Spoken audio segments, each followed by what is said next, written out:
Bonjour à tous et à toutes, et nous sommes heureux de vous accueillir ici, rue de Tocqueville, dans le 9e arrondissement, dans le 17e arrondissement de Paris, dans le 17e arrondissement de Paris, et en direct. Et je salue celles et ceux qui nous écoutent à distance pour ce mardi 9 décembre en matinée, traiter d'un sujet que nous nous sommes fixés ici à l'Université du changement en médecine, l'UC2M, être soignant aujourd'hui en France. C'est une question finalement simple, mais qui nous semble importante et peut-être même ontologique, puisque nous ferons des constats et des propositions, mais elle est posée en réalité, cette question, par un grand nombre de professionnels de santé, qu'ils soient tous les soignants, médecins, soignants, pharmaciens, biologistes, enfin, etc. Toutes celles et ceux qui sont engagés dans le système de santé, mais qui posent cette question qui leur paraît souvent existentielle, parce qu'ils ont des doutes et ils les expriment. Donc nous réfléchirons avec l'ensemble des acteurs qui ont conçu cette journée sur d'abord eux-mêmes, ce que cela implique dans leur propre vie professionnelle, voire personnelle, et puis sur la capacité du système de santé de les satisfaire, peut-être même parfois de les combler, ou tout au moins de répondre à leur attente. Après tout, il n'y a pas de raison de ne pas être heureux dans sa vie professionnelle, et de ne pas chercher évidemment à s'épanouir. Voilà donc une question que nous poserons en deux temps. Nous aborderons certainement les questions de formation, notamment initiale, peut-être continue également, jusqu'à la fin de sa vie professionnelle.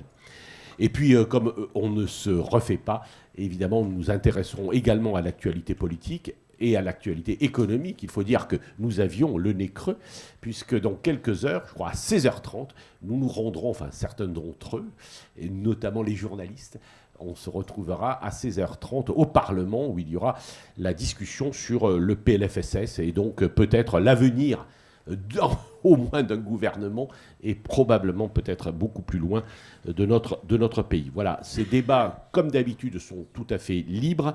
Nos contributions s'inscrivent dans le cadre de plusieurs actions que nous menons. Je vous rappelle que nous avions fait un premier séminaire sur la question du centre et de la périphérie. Vous reconnaîtrez que là aussi, nous avions dans le fond le nez creux avec les annonces du Premier ministre actuel, M. Lecornu, je dis actuel, M. Lecornu, qui avait émis certaines propositions. Il y a quelques ARS ici, ou anciennes ARS, notamment sur leur propre avenir, et en tout cas sur l'organisation des pouvoirs entre, effectivement, comme on dit souvent, le centre et la périphérie. Et puis, on avait fait également un deuxième séminaire, donc on s'inscrit dans cette logique, qui était comment faire plus avec moins. Dans le fond, nous sommes bien dans cette logique. Alors, je remercie. Et puis, je vais donner également la parole à Dominique et à Jean, en attendant Gaëtan Casanova, qui va nous rejoindre dans quelques minutes. Merci donc aux contributeurs, aux experts réunis, qui nous font toujours l'amitié de nous aider à réfléchir. Tous ces débats sont évidemment l'objet de comptes rendus et puis des films que nous faisons et de contributions diverses que nous apportons.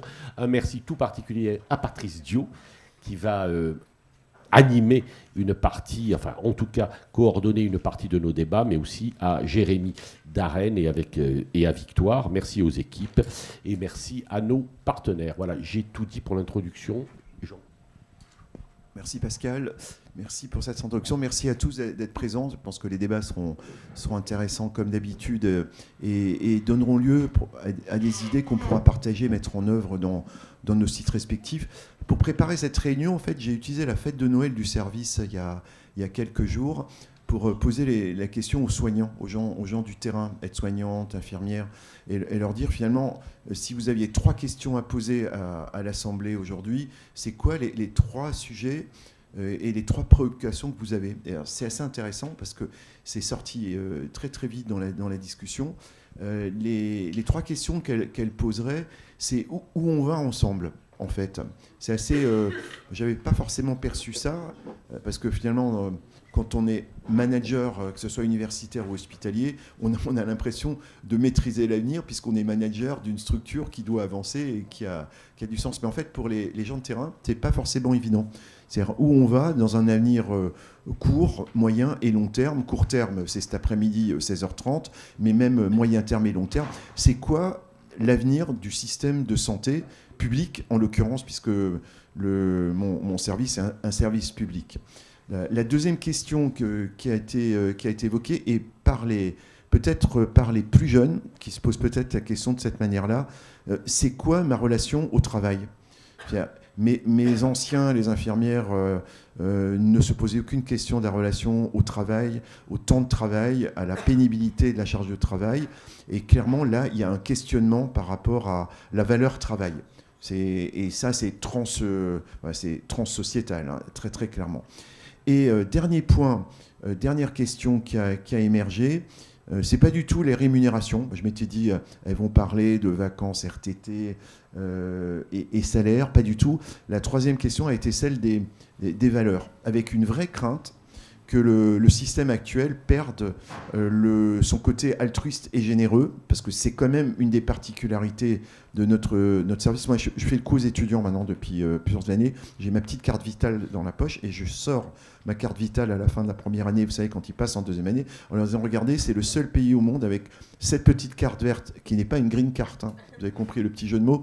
Cette carte verte, que vous soyez dans la rue ou PDG d'une méga grande entreprise, vous êtes soigné de la même manière et on va jusqu'à vous greffer un cœur en rein s'il faut avec cette petite carte verte. Et ça, c'est des valeurs de notre système qui sont devenues presque inconscientes, mais qui aujourd'hui sont re-questionnées internationalement et même nationalement. Et on pourrait débattre d'être soignant demain dans un écosystème de santé où ça sera plus tout à fait pareil.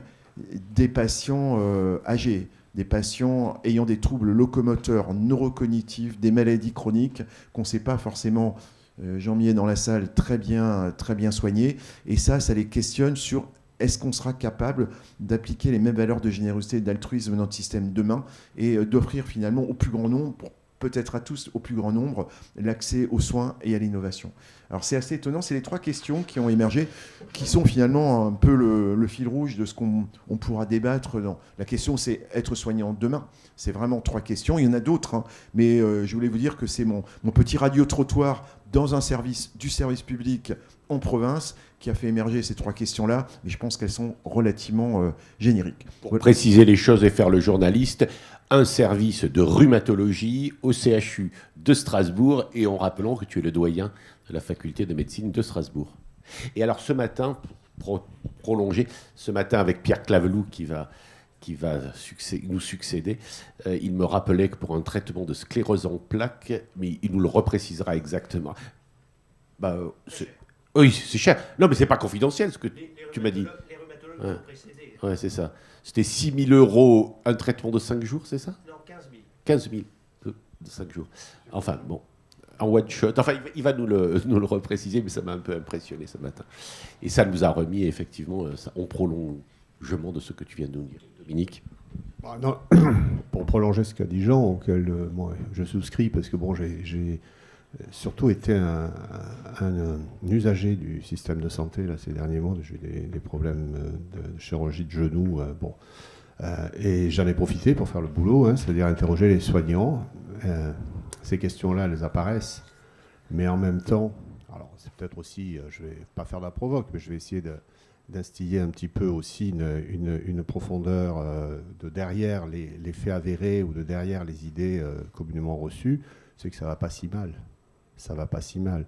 Quand on regarde objectivement ce qui s'est passé, bon, moi je suis sorti en 2018-2019, quand on regarde la période que l'adresse analyse 2017-2023-24 sur l'évolution des rémunérations à la fois à l'hôpital et chez les libéraux, c'est une période, en regard de ce qu'on a pu connaître dans d'autres temps, qui est pas si mauvaise que ça, dans lequel il y a des inégalités, dans lequel, bon, mais quand même globalement, notamment sur la partie hôpital où on est au salaire et donc il y a une politique de revenus, il y a eu à la fois du rattrapage, une certaine forme d'équité dans le rattrapage, etc., etc. Donc bon, il y a des éléments objectifs qui plaident plutôt pour une situation qui aujourd'hui est plus apaisée qu'elle ne l'était il y a une dizaine d'années.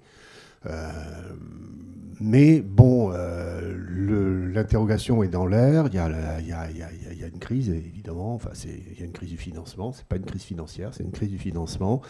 Il y a une crise des soins, de l'accès, des soins de proximité, de l'accès. Mais bon, moi j'ai fréquenté des établissements plutôt privés parce qu'à Marseille, bon voilà. Globalement, il n'y a pas de problème. Il n'y a pas de problème. Il n'y a pas de file d'attente. L'accès est tout à fait très, très, très correct. On regarde même ce qui peut se pratiquer Marseille est une grande ville, mais enfin bon, voilà. On ne sent pas la crise. On ne sent pas la crise. Dans le réel, quand on est à l'intérieur, on ne sent pas la crise. Alors évidemment, on la sent quand on est aux urgences, quand on est dans les sorties, les problèmes des polypathologies, le problème des personnes très âgées, etc. Mais lorsqu'on est... Alors c'est sûr que dans le privé, notamment, il y a une sélection qui n'est pas voulue, mais qui est naturelle, puisqu'on est sur des soins programmés et sur des segments qui sont surtout des segments interventionnels. Mais ça roule. Donc entendre tous les matins et à l'Assemblée, toutes les 10 minutes qu'on est dans une explosion du système de santé, je pense que ça participe à ce climat anxiogène qui finit que l'ensemble de la communauté des soignants finit par se poser des questions. C'est bien de se poser des questions, mais qui finit par devenir dépressive. La réalité, alors c'est peut-être parce que si Pascal m'a gardé avec quelques autres de ma génération, c'est peut-être aussi pour dire ça, c'est que la réalité, elle est peut-être aujourd'hui meilleure qu'elle ne l'était il y a une vingtaine d'années. Elle n'est pas toujours perçue comme telle, mais la réalité est meilleure pour les patients et pour les professionnels. Voilà, donc quelques questions, peut-être remettre parfois un peu à l'endroit les questionnements. Voilà, bon, il est temps de nous mettre au travail. Alors je rappelle, mais là également pour la forme, que tu as été directeur général de la Haute Autorité de santé, que tu as été également le délégué général des centres de lutte contre le cancer et directeur. Et aujourd'hui, tu vois également la réalité au travers de la médiation. Tu es médiateur, donc tu es le responsable de la médiation pour la PACA, pour la région PACA. Voilà, donc je vais demander maintenant à Patrice et à Jérémy de nous rejoindre. On va leur laisser la place et ils vont nous présenter nos invités. Bonjour à toutes et à tous. Alors moi, je dois vous dire d'emblée que rien que l'introduction que je viens d'entendre fait que je suis très très heureux de passer cette journée ici, parce qu'on entend rarement des propos aussi optimistes en cette période effectivement dépressogène. Donc ça fait du bien.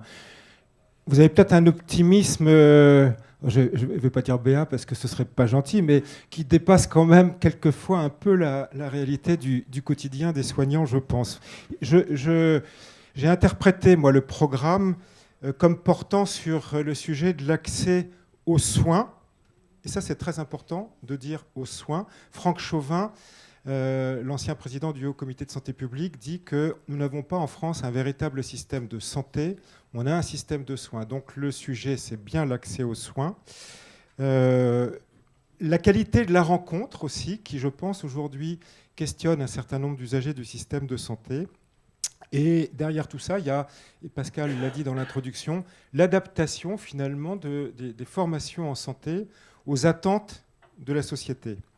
Alors, on entend parler sans arrêt de pluriprofessionnalité, mais le discours politique tourne autour d'une obsession qui est le nombre de médecins, comme si cette question du nombre restait importante, ce qui, de mon point de vue, est totalement dépassé, enfin, en tout cas, va mécaniquement l'être, et puis comme s'il n'y avait que les médecins.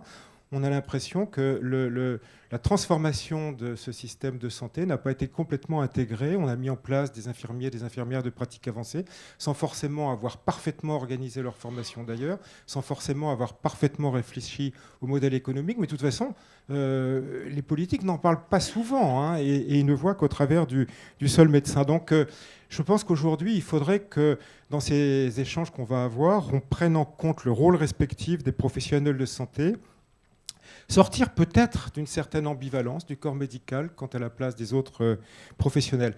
Alors, on est aujourd'hui finalement tiraillé, je crois, je parle de la formation là, entre deux forces contradictoires. D'une part, l'une qui nous envahit, et sans doute, et quand je dis envahit, il ne faut pas prendre ce terme d'un point de vue négatif, qui est le développement d'intelligence artificielle. J'ai lu tout dernièrement un article qui a été publié dans le journal Nature, alors dont je n'ai pas tout compris tellement il était compliqué, mais qui portait sur l'intelligence artificielle et sa puissance diagnostique. Eh bien, les auteurs de cet article soutenaient la thèse, avec des arguments très forts, que l'intelligence artificielle permet, dans 96% des cas, de prédire les événements de la santé d'un individu donné dans l'année et même dans les 2 années qui vont suivre. Et à côté de ça, j'ai lu aussi, depuis 1 an, et je ne dois pas être le seul, une série d'articles publiés dans le New England Journal of Medicine indiquant que la population, puisqu'on parle des besoins, des attentes de la société, c'est de revenir à une relation humaine, à sortir de l'interface des écrans, à restaurer dans l'enseignement un enseignement au lit du malade qui a quand même considérablement reculé. Moi aussi, j'ai fréquenté les hôpitaux dernièrement, non pas pour moi, mais pour un de mes vieux amis que j'ai accompagné dans un service que je connais très très bien, service de pneumologie de Tours, pour lequel j'ai évidemment la plus grande considération, en particulier pour mes successeurs. Mais j'ai été frappé de voir que au cours de la venue des médecins, personne n'a sorti son stéthoscope et finalement, tout le monde était le nez sur la tablette à regarder ce qu'étaient les constantes, etc., etc. Donc voilà les sujets, à mon avis, qu'il nous faut aborder aujourd'hui. Je pense que ce tiraillement entre, de façon caricaturale, les outils numériques, l'intelligence artificielle et la nécessité d'une pratique humaine des soins sont au cœur des préoccupations qu'on doit partager. Bon, bonjour à tous et à toutes. Première phrase pour dire que je suis ravi d'être là. Merci beaucoup à Pascal pour l'invitation. Alors effectivement, dans l'introduction, on a entendu des propos effectivement très optimistes. Et ça tombe bien puisqu'on a aujourd'hui la chance d'avoir effectivement des représentants des patients, des représentants des étudiants aussi, pour pouvoir partager leur point de vue, leur vision qui effectivement est peut-être différente de celle qu'on peut retrouver chez les professionnels et les expérimentés qui eux-mêmes peuvent être divisés. Alors voilà, le vote du PLFSS l'obligeant, nous n'avons malheureusement pas la ministre ce matin, mais à défaut, nous avons bien mieux, nous avons des idées et des points de vue différents que nous pourrons confronter. Et donc voilà, ce titre, je pense que ce premier sujet va être extrêmement intéressant, puisqu'on va pouvoir questionner dans un premier temps la relation qu'on peut avoir entre médecins et plus largement soignants, hein, pas que les médecins, et les patients, mais aussi comment les patients se sentent dans le système de santé, puisque c'est vrai que quand on parle beaucoup, on parle de chiffres de performance. Voilà, on arrive souvent sur des chiffres, voilà, un cinquième des lits qui ont été fermés depuis les années 2000, 40% des maternités. On a beaucoup de chiffres sur l'offre de soins, mais on n'a pas forcément le ressenti des patients qui est pourtant un des indicateurs qui devrait, selon moi en tout cas, être davantage présent dans le débat, d'autant plus lorsqu'on a en fait des populations qui ne retrouvent plus les mêmes besoins en santé, que ce soit par le vieillissement, mais aussi des problèmes, j'ai envie de dire, beaucoup plus modernes. Je prends l'exemple notamment de la santé mentale, qui est l'un des vrais sujets. Et puis derrière, finalement, un rapport au travail des médecins et des professionnels de santé plus largement, qui commence également à être revu, accompagné bien entendu d'une modification globale de la démographie et un discours finalement qui va toujours dans une quête de performance au système de santé, mais selon des critères qui sont davantage quantitatifs que qualitatifs finalement, si on s'y penche davantage.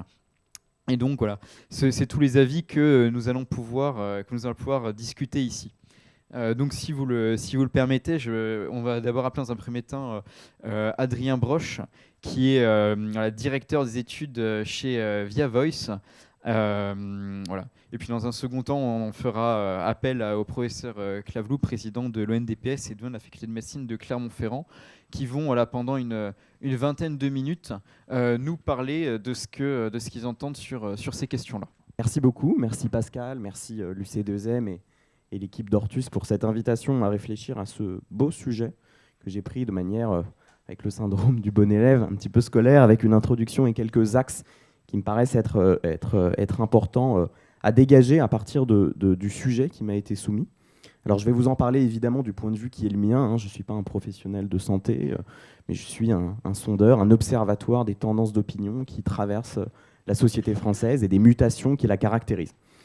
C'est de ce point de vue-là que je dégagerai d'ores et déjà une spécificité à ce sujet, qui est que quand on parle des professionnels de santé précisément au cœur de la cité, on ne parle pas seulement de l'hôpital ou du cabinet médical, on parle d'une des dernières grandes expériences concrètes de lien social organisé. Il y a peu de lieux encore et d'expériences aujourd'hui où ce contrat social, qui est évidemment abîmé en 2025 aujourd'hui, se matérialise encore concrètement. On ne va pas voir un médecin seulement, évidemment, pour un acte technique. C'est aussi une rencontre qui repose sur 2 piliers qui sont eux-mêmes discutés, remis en cause aujourd'hui dans la société française. Le premier, c'est l'expertise, qui doit aujourd'hui être accompagnée de pédagogie, d'explication. La légitimation ne passe plus seulement aujourd'hui par le diplôme ou les titres. Et le deuxième pilier, c'est la confiance, qui est évidemment largement entachée dans une société française caractérisée à tous les étages ou quasi par la défiance. Dans cet environnement alors de suspicion généralisée, défiance politique, vous avez aujourd'hui à peu près seulement un Français sur 4, 25% de l'opinion qui dit avoir confiance dans la politique pour changer les choses.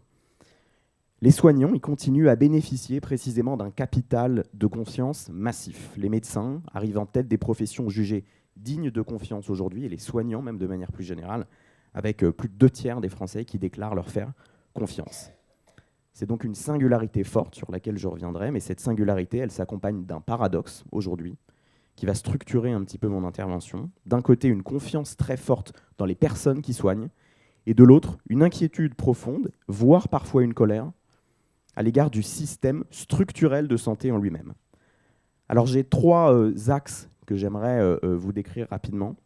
D'abord sur la relation singulière du soin, ensuite sur les professionnels de santé comme sentinelles des fractures sociales et territoriales qui minent aujourd'hui la société française, et ensuite sur ce que peut signifier être au cœur de la cité en termes de responsabilité collective.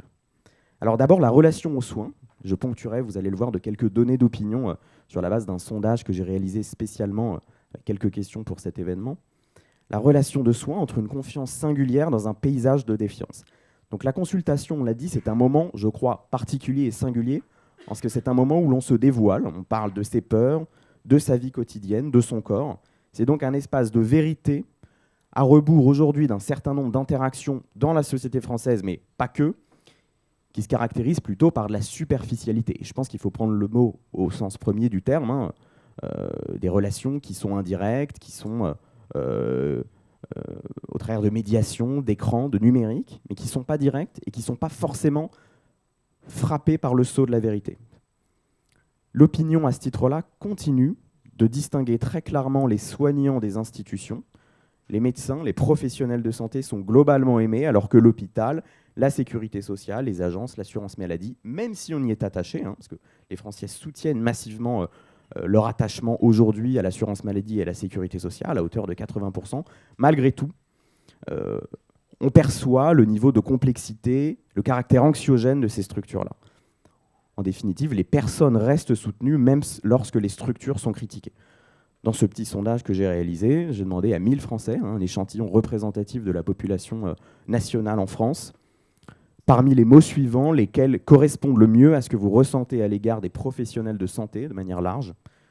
Donc, l'orthodoxie des sondages fait qu'on doit proposer un nombre de réponses avec autant de réponses positives que de réponses négatives. Les premières réponses, évidemment, qui sont sorties, c'est le respect pour 62% des Français, quand ils entendent parler des soignants.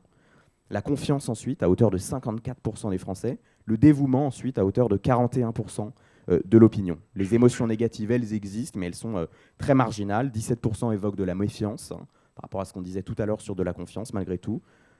16% évoquent de l'appréhension, 14% de la colère et une petite partie des Français, 8%, du stress. Donc, si je résume, les Français disent d'abord respect et confiance quand ils pensent aux soignants.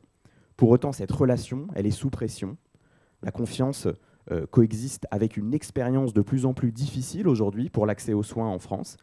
Tous les baromètres soulignent aujourd'hui la question du renoncement aux soins. Vous avez quasiment 6 Français, plus même de 6 Français sur 10 qui disent avoir renoncé à consulter un spécialiste ou un généraliste ces derniers mois, pour des raisons qui vont être diverses, difficulté à trouver un médecin, complexité du système, les démarches, la question des délais. On est donc face à une tension, une relation qui est dense humainement, mais qui est fragilisée, notamment par le manque de temps, l'empilement des tâches, les injonctions administratives, tout ce qui peut réduire aussi la part du temps médical, du temps de soins alloué aux soignants. Quand on demande aux Français justement sur cette évolution précisément de la relation entre les patients et les soignants, ces dernières années, diriez-vous que votre relation personnelle aux professionnels de santé s'est améliorée et restée la même ou s'est dégradée? Elle ne s'est améliorée que pour 8% des Français aujourd'hui, elle s'est dégradée pour 24%, un Français sur 4. 60% répondent qu'elle est restée la même. Donc vous le voyez, il y a une dégradation quand même pour un quart aujourd'hui des Français. Pour autant, on le verra juste après, la responsabilité de cette dégradation, elle n'est pas imputée aux personnes, mais précisément aux structures. C'est le deuxième point que j'aimerais aujourd'hui vous décrire, les professionnels de santé comme sentinelles aujourd'hui des fractures sociales et territoriales, puisque consulter, c'est aujourd'hui très souvent faire l'expérience des inégalités en France. La santé, elle révèle les inégalités d'accès, de prévention, de reste à charge, de distance géographique, voire même de capital culturel. C'est très important aujourd'hui dans un contexte où l'opinion est de plus en plus défiante parce qu'elle comprend parfois de moins en moins les évolutions de la santé et notamment les évolutions technologiques. Ça révèle aussi cette différence de capital culturel face à la complexité médicale. Précisément, la question de l'accès aux soins dont on parlait, elle ne concerne pas que les patients. Elle touche aussi les professionnels de santé eux-mêmes. Et j'appelle ça, moi, les professionnels de santé, c'est des acteurs donc privilégiés, des observateurs même privilégiés. C'est très précieux pour nous, sondeurs, quand on fait des études qualitatives aussi, d'avoir autour de nos tables, dans les focus group, où on réunit à la fois des citoyens, des patients, des consommateurs, selon évidemment les missions, et aussi des professionnels de soins et des soignants, puisque ce sont précisément des observateurs en première ligne de ce que j'appellerais les angles morts aujourd'hui de la société. On en a parlé un petit peu, là, crise démographique, la question en tout cas démographique, vieillissement de la population, c'est un sujet qui préoccupe de plus en plus les Français. C'est aussi pour cette raison-là que la question de la dette devient dans les hiérarchies des préoccupations de plus en plus structurantes. Et précisément, les professionnels de santé, ils voient tout ça. Isolement des personnes âgées, qui va devenir évidemment là aussi une problématique croissante avec le vieillissement de la population, les détresses psychiques des jeunes. Vous avez aujourd'hui une large surreprésentation des problématiques de santé mentale chez les 18-24 ans. Vous avez à peu près 35% des Français qui disent avoir été seuls ces derniers mois. C'est de la solitude évidemment subjective, un ressenti, une perception. Ça monte à 71% chez les 18-24 ans. C'est une problématique, on est quasiment à, je crois, 35 points de différence aujourd'hui entre la moyenne des Français et les 18-24 ans sur ce sentiment subjectif de solitude. Donc ces professionnels de santé, ils deviennent des lanceurs d'alerte, je crois, du quotidien. Ils voient concrètement la question des déserts médicaux, les délais aux urgences, les renoncements aux soins. En d'autres termes, les professionnels de santé ne sont pas au cœur de la cité seulement parce qu'ils sont nombreux et utiles. Ils sont au cœur de la cité parce qu'ils voient dans leurs patients la totalité des contradictions de notre société. Et donc il y a un poids immense, évidemment, qui pèse sur leurs épaules. Un poids immense d'abord entre des attentes, ce que j'appelle l'héroïsation, on s'en rappelle pendant la séquence Covid, les applaudissements aux fenêtres, la figure du héros en blouse blanche qui était sacralisée, et puis à côté de ça, un épuisement personnel. Il y a donc une responsabilité collective aujourd'hui qui est mal partagée sur la question des soignants. Je citerai une large étude de notre confrère Ipsos qui réalise, je crois, chaque année une grande étude européenne sur à la fois les soignants et les populations nationales des pays européens, qui montre que 66% des soignants en Europe se disent considérés dans leur rôle. Le chiffre, il tombe à 59% en France. On a 7 points de différence dans la considération, l'autoconsidération des soignants vis-à-vis de la société française en France par rapport à l'Union européenne. Et on en a même 6 sur 10 qui estiment que cette reconnaissance, elle a diminué en 5 ans. Donc on a un état de fait où la France est en dessous de ses pays voisins du point de vue du moral, en quelque sorte, des soignants, et à la fois une dynamique assez négative, puisque précisément on sent une dégradation, les soignants comme les populations sentent une dégradation de cette reconnaissance. Donc ça devient un sujet public en soi. On parlait à l'instant de la santé mentale des jeunes et de la santé mentale des Français, mais il y a évidemment un sujet aussi de santé psychologique, je crois, de nos soignants. On parle de plus en plus de la nécessité de prendre soin, je crois, de ceux qui soignent. Il me semble être une thématique très importante dans la société française d'aujourd'hui. C'est plus marginal aujourd'hui, c'est au cœur du débat sur l'avenir de notre système de santé. Dans ce contexte, je crois qu'il y a une distinction essentielle. Les professionnels de santé portent une responsabilité immense, mais ils ne sont pas, dans l'opinion, coupables du fonctionnement global du système. L'opinion publique ne les tient pas responsables, et c'est rare aujourd'hui que vous ayez une dissociation stricte entre les personnes et les structures. Ça ne concerne pas évidemment tous les secteurs et tous les services publics.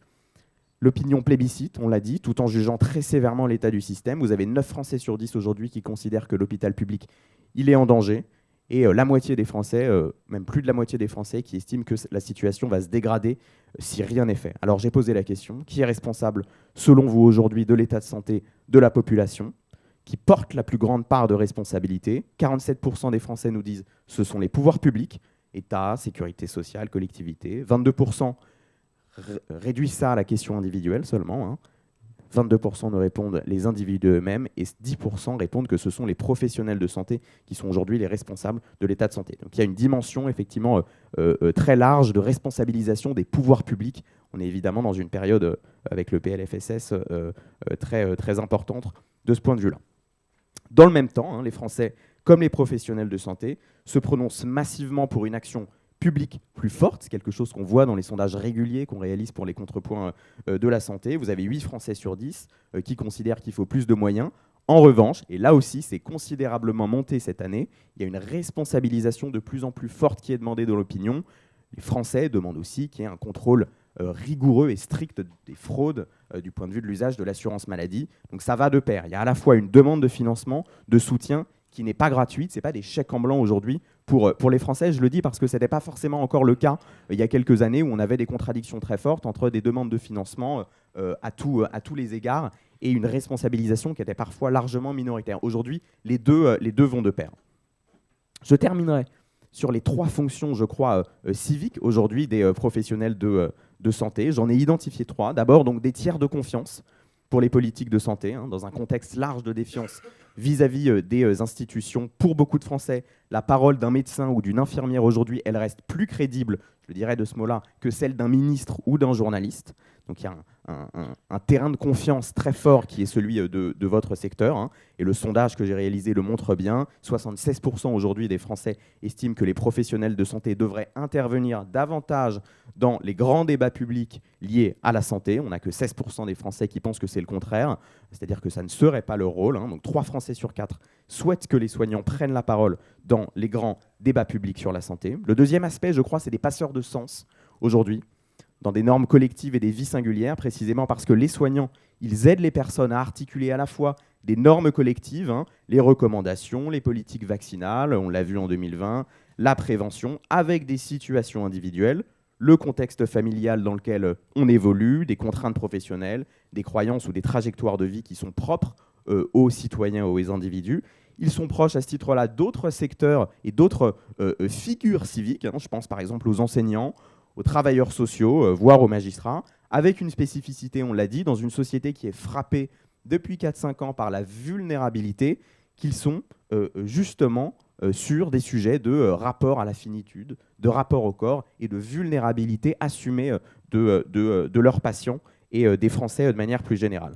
On retrouve là, de ce point de vue-là, je trouve ça intéressant dans cette dynamique, un peu et ce rapport entre les soignants, la santé et le pacte social. On retrouve là l'héritage un peu du médecin de famille entre l'humanisme médical et puis une tradition républicaine très forte en France. Et puis enfin, des acteurs du débat public local. Je crois que c'est très important à l'heure où la question de la décentralisation va revenir, continue d'ailleurs de revenir en force et va revenir en force notamment en termes évidemment de transition écologique. On se rend compte qu'il faut des solutions sur mesure puisque les problématiques dépendent aussi des espaces géosociaux dans lesquels les problématiques de transition écologique se font. Et pour les soignants, ça devient aussi un terrain de confiance important. Ce sont, je crois, des acteurs à part du débat public local, parce que ce sont des acteurs de proximité. De plus en plus, les professionnels de santé, vous le savez, interviennent en dehors du seul face-à-face avec le patient.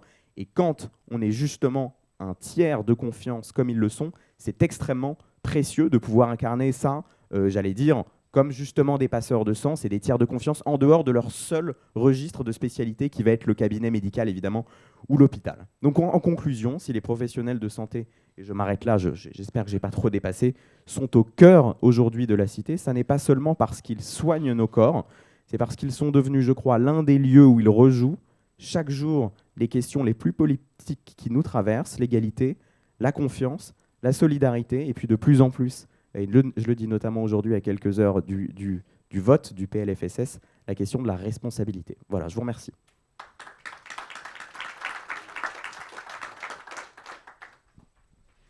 Merci beaucoup.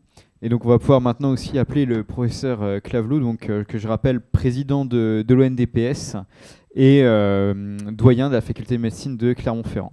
Bonjour et merci beaucoup de votre invitation, Pascal, et toute l'équipe du C2M, et puis à Patrice Dio, qui m'a précédé dans les fonctions, il faut le rappeler. Ce n'est pas des fonctions aussi aisées.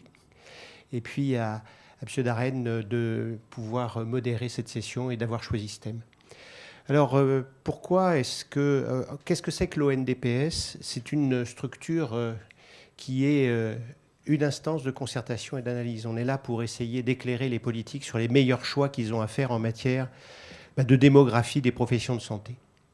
Alors, elle a été créée en 2003, donc cela fait 22 ans, pour analyser les enjeux en termes de santé publique et de répondre aux attentes, c'est-à-dire l'évolution de la démographie des professions de santé. Alors, il y a un Conseil national d'orientation, je vous montrerai un peu par quoi il est composé, et des comités régionaux. Et c'est ça l'élément essentiel de la réflexion, c'est que, notamment pour la médecine, que je développerai largement parce que les enjeux politiques sont forts, mais je n'oublierai pas les autres professions de santé, c'est du bottom-up. Et ça, c'est un élément important, c'est les propositions régionales qui doivent avoir du sens pour que les politiques essayent d'adapter justement les besoins de santé au territoire. C'est une toute petite structure. Il y a un secrétariat général, une spécialiste d'informatique qui manie les fichiers Excel comme personne, et puis une responsable de veille bibliographique. Et puis un président qui est nommé pour une période de 3 ans, mais qui travaille beaucoup, comme il est à Clermont-Ferrand, après avoir été à Tours et à Caen, qui travaille aussi beaucoup en visioconférence. Alors, l'instance, le Conseil national d'orientation, il y a beaucoup de gens, des représentants régionaux, et essentiellement les directeurs généraux d'ARS, de différentes professions de santé, des représentants des formations, les conférences des doyens, des étudiants, des usagers, et bien évidemment les ministères et les structures qui travaillent pour le ministère, en particulier, puisque l'ONDPS est situé rue Olivier de Serres, dans les locaux de l'adresse qui alimente par ses analyses statistiques. Et les comités régionaux, c'est sur le même modèle qui permet de remonter au niveau national les données et pour qu'elles soient le plus proches des attentes, si tant est qu'on puisse les avoir de façon assez exhaustive. Alors les missions sont nombreuses. Globalement, j'évoquerai les 2 missions les plus importantes, c'est-à-dire fixer le nombre d'étudiants qui rentrent en 2e année des études de santé, et puis la gestion de l'internat en médecine, pharmacie et odontologie. Et puis parallèlement, en fonction de la mission que reçoit le président de l'ONDPS, nous pouvons réaliser des études un peu plus larges, et en particulier, un gros travail a été fait, peut-être qu'on en reparlera à un autre moment, concernant les professions infirmières et aides-soignantes, qui a mis un petit peu de temps compte tenu des difficultés ministérielles pour être remis au ministre 1 an après sa rédaction. Alors je vais évoquer, parce que c'est d'actualité, les objectifs nationaux pluriannuels. Alors on a raisonné en médecine depuis longtemps avec ce fameux numerus clausus, dont vous voyez qu'il est passé par une période de creux de vague. Et à cette époque-là, un président de l'ONDPS avait alerté sur l'urgence à augmenter le nombre de professionnels à former, qui était Yvon Berland. il n'a été suivi que des années après, puisqu'on a commencé à bouger dans les années 2002. Et vous voyez, la courbe s'est considérablement infléchie pour arriver à des chiffres qui étaient de l'ordre de 9500 étudiants à former, ce qui pouvait combler le déficit qu'on allait avoir.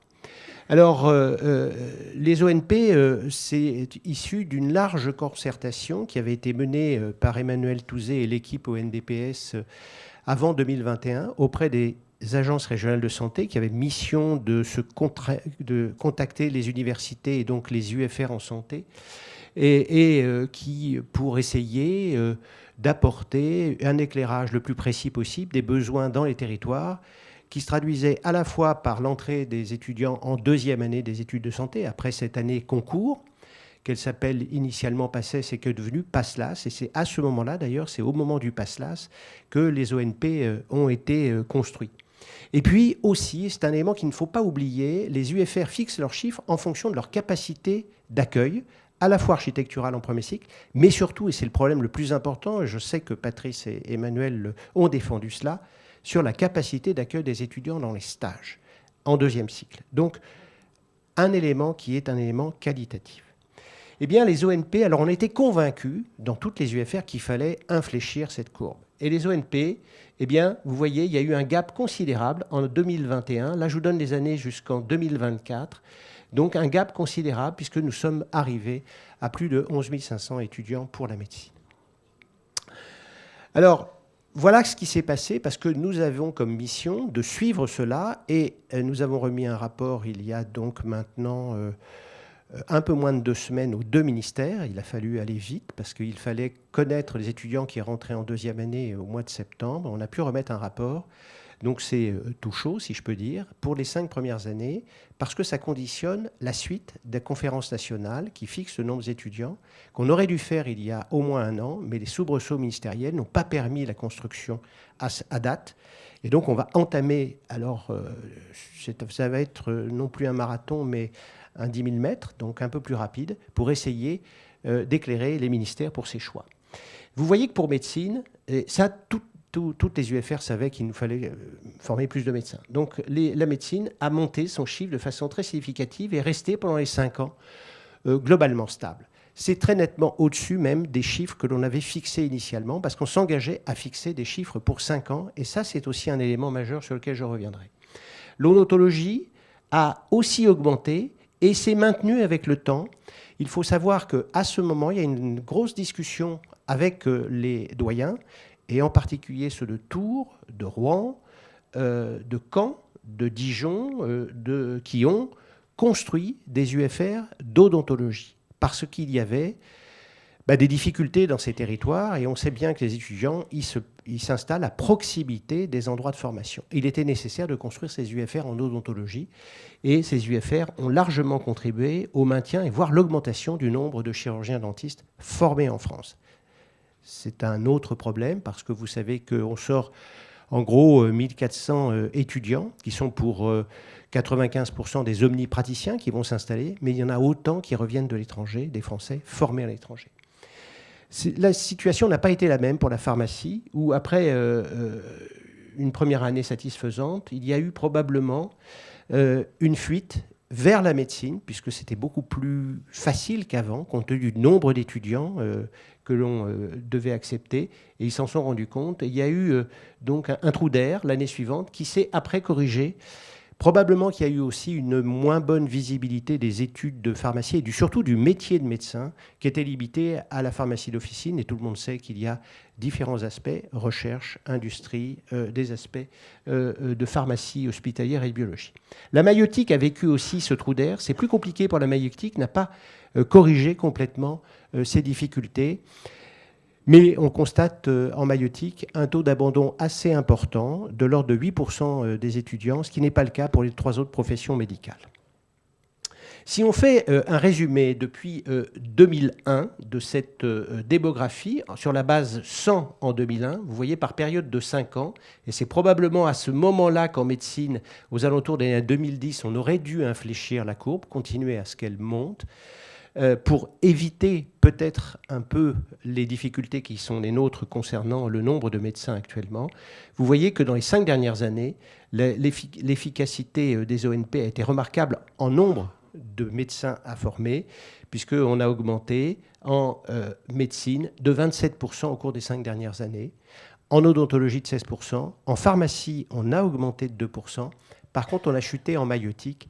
Peut-être que c'est moins aigu en maïeutique, alors qu'actuellement, on assiste à une baisse de la natalité en France et que les courbes de professionnels de santé permettent de corriger cet élément. Mais il faudra réfléchir à ces 8% d'abandon dans les différentes structures. La maïeutique est en train d'opérer une mue parce qu'on est passé sur une formation à 6 ans avec la construction d'un diplôme d'État.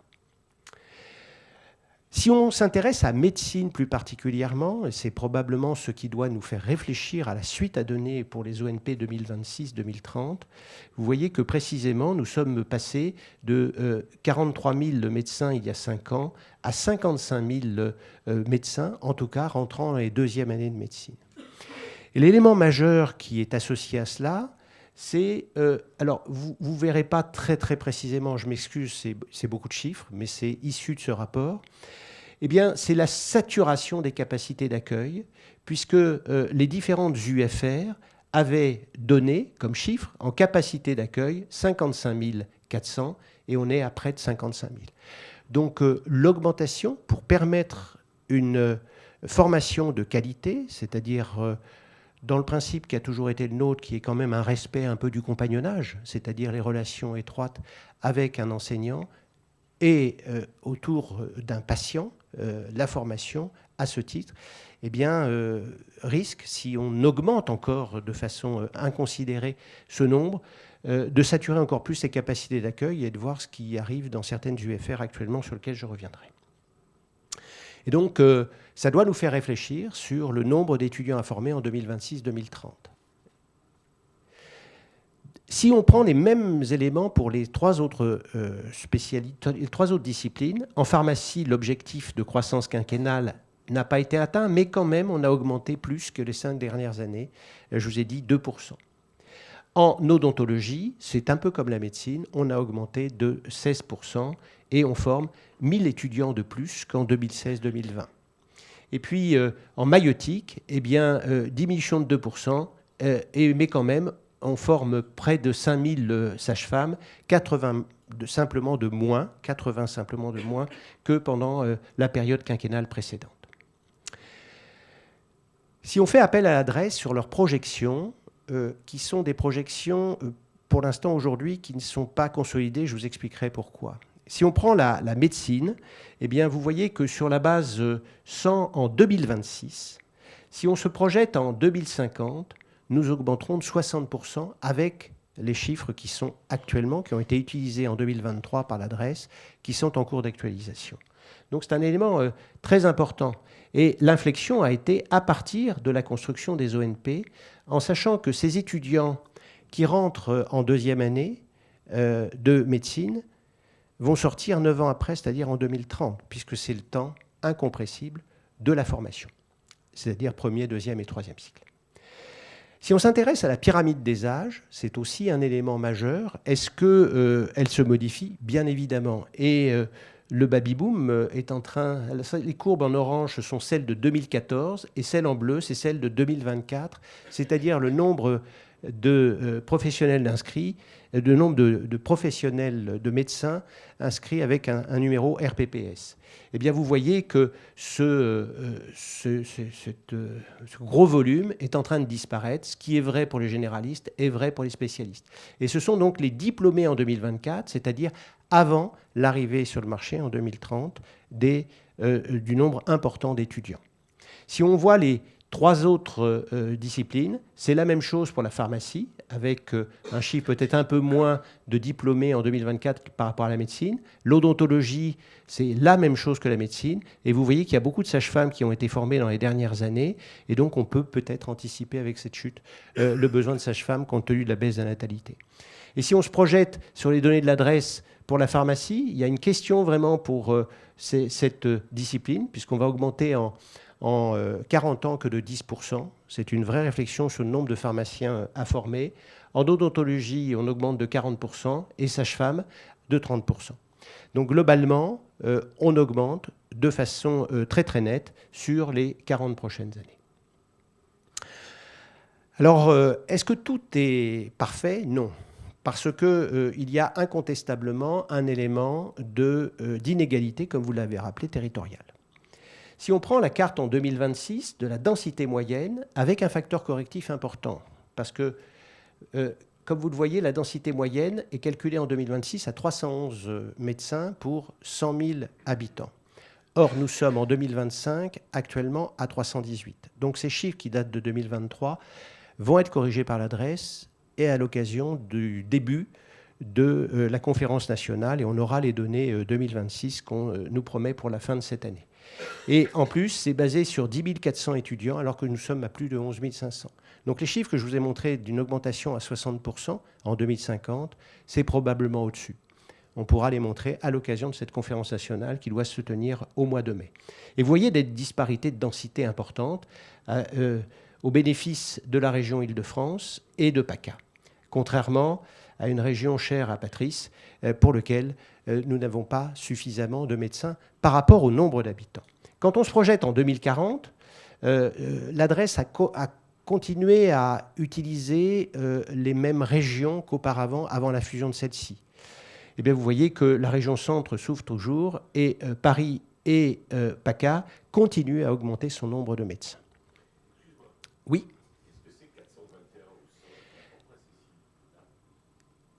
Tu veux dire celle-ci, là, ou pas, non?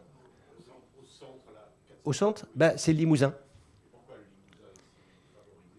Ça, c'est les projections de l'adresse.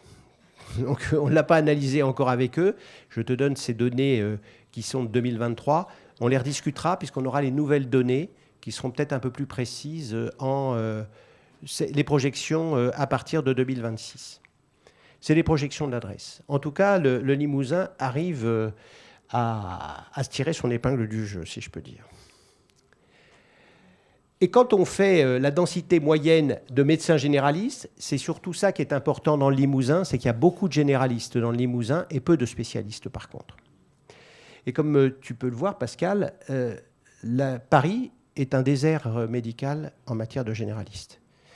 Et ça va être compliqué pour les médecins généralistes, d'autant qu'avec le format du nouvel internat de médecine générale, avec la 4e année qui doit se faire en ambulatoire, mais il faut créer une pièce. Et compte tenu des conditions, on va dire, immobilières de Paris, ça va être difficile de leur consacrer une pièce totale pour avoir des étudiants qui vont après, parce que c'est ça qui est le terreau de l'installation, qui vont après s'installer à Paris. Alors que pour les spécialistes, Paris est plutôt bien positionné. Eh bien, c'est différent pour PACA. Vous voyez, il y a beaucoup de généralistes et il y a beaucoup de spécialistes aussi, mais un petit peu moins que de généralistes. Maintenant, comment est-ce qu'on peut opérer comment est-ce qu'on va pouvoir opérer une forme de régulation territoriale ? Alors, il faut savoir que l'investissement des différentes UFR, pour les raisons que je vous ai dit, les conditions structurales, les accueils des étudiants, a été très différent. Là, on compare 3 périodes, 2013, qui est la première barre, 2017 et 2024, qui étaient les dernières. Avant, on n'a pas les données pour 2025, il faut qu'on les analyse. Et c'est un peu ce que donne une UFR à la nation, puisque c'est calculé par rapport au nombre d'habitants en France. Par exemple, à Clermont-Ferrand, eh bien, vous voyez que Clermont-Ferrand donne 184 internes pour 1 million d'individus rapportés à la population de la subdivision. Nice, 260 et Lyon, 271. C'est énorme.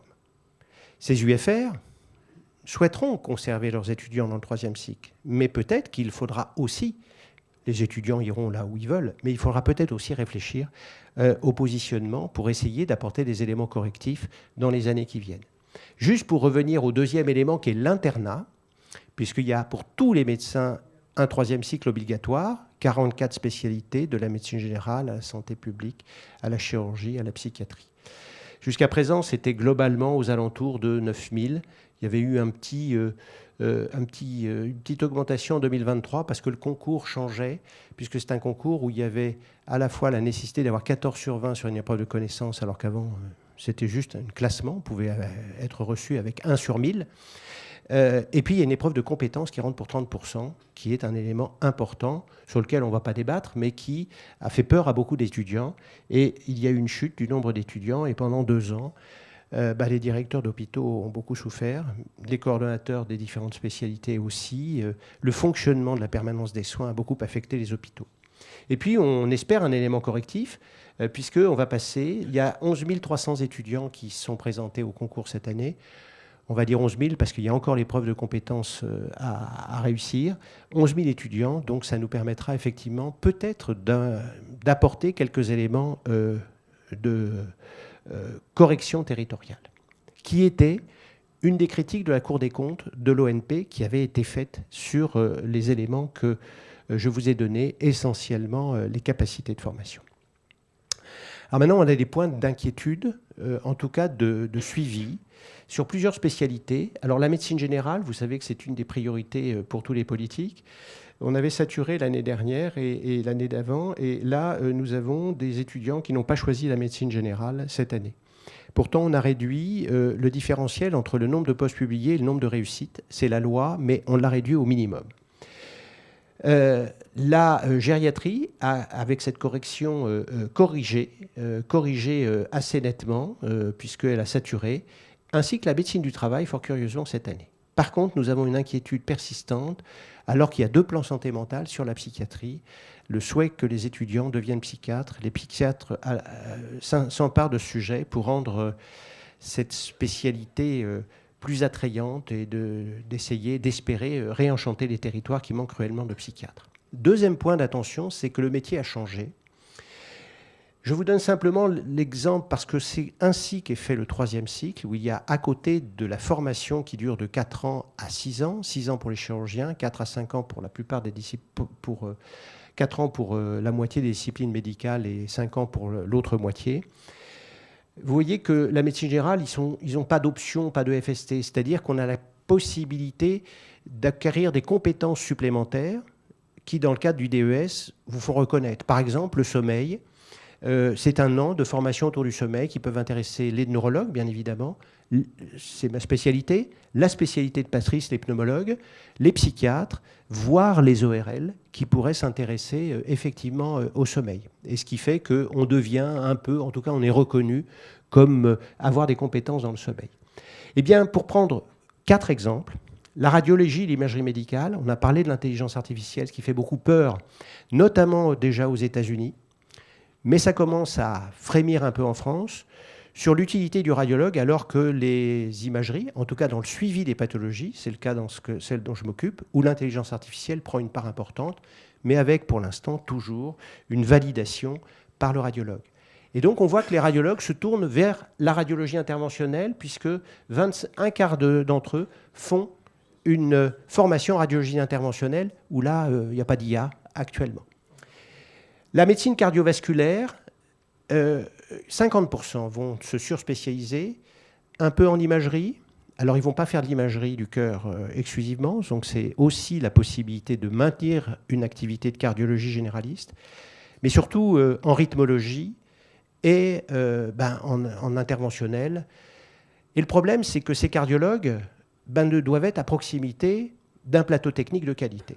Et donc, effectivement, ça entraîne peut-être des disparités régionales. Elles sont peut-être moins saillantes, moins aiguës que ce qui peut apparaître pour les maternités, mais néanmoins, ça change, la spécialité change. Les psychiatres aussi, ils sont soit, mais c'est maintenant le nouvel internat, pédopsychiatre ou psychiatre adulte, mais ils ont aussi une spécialité.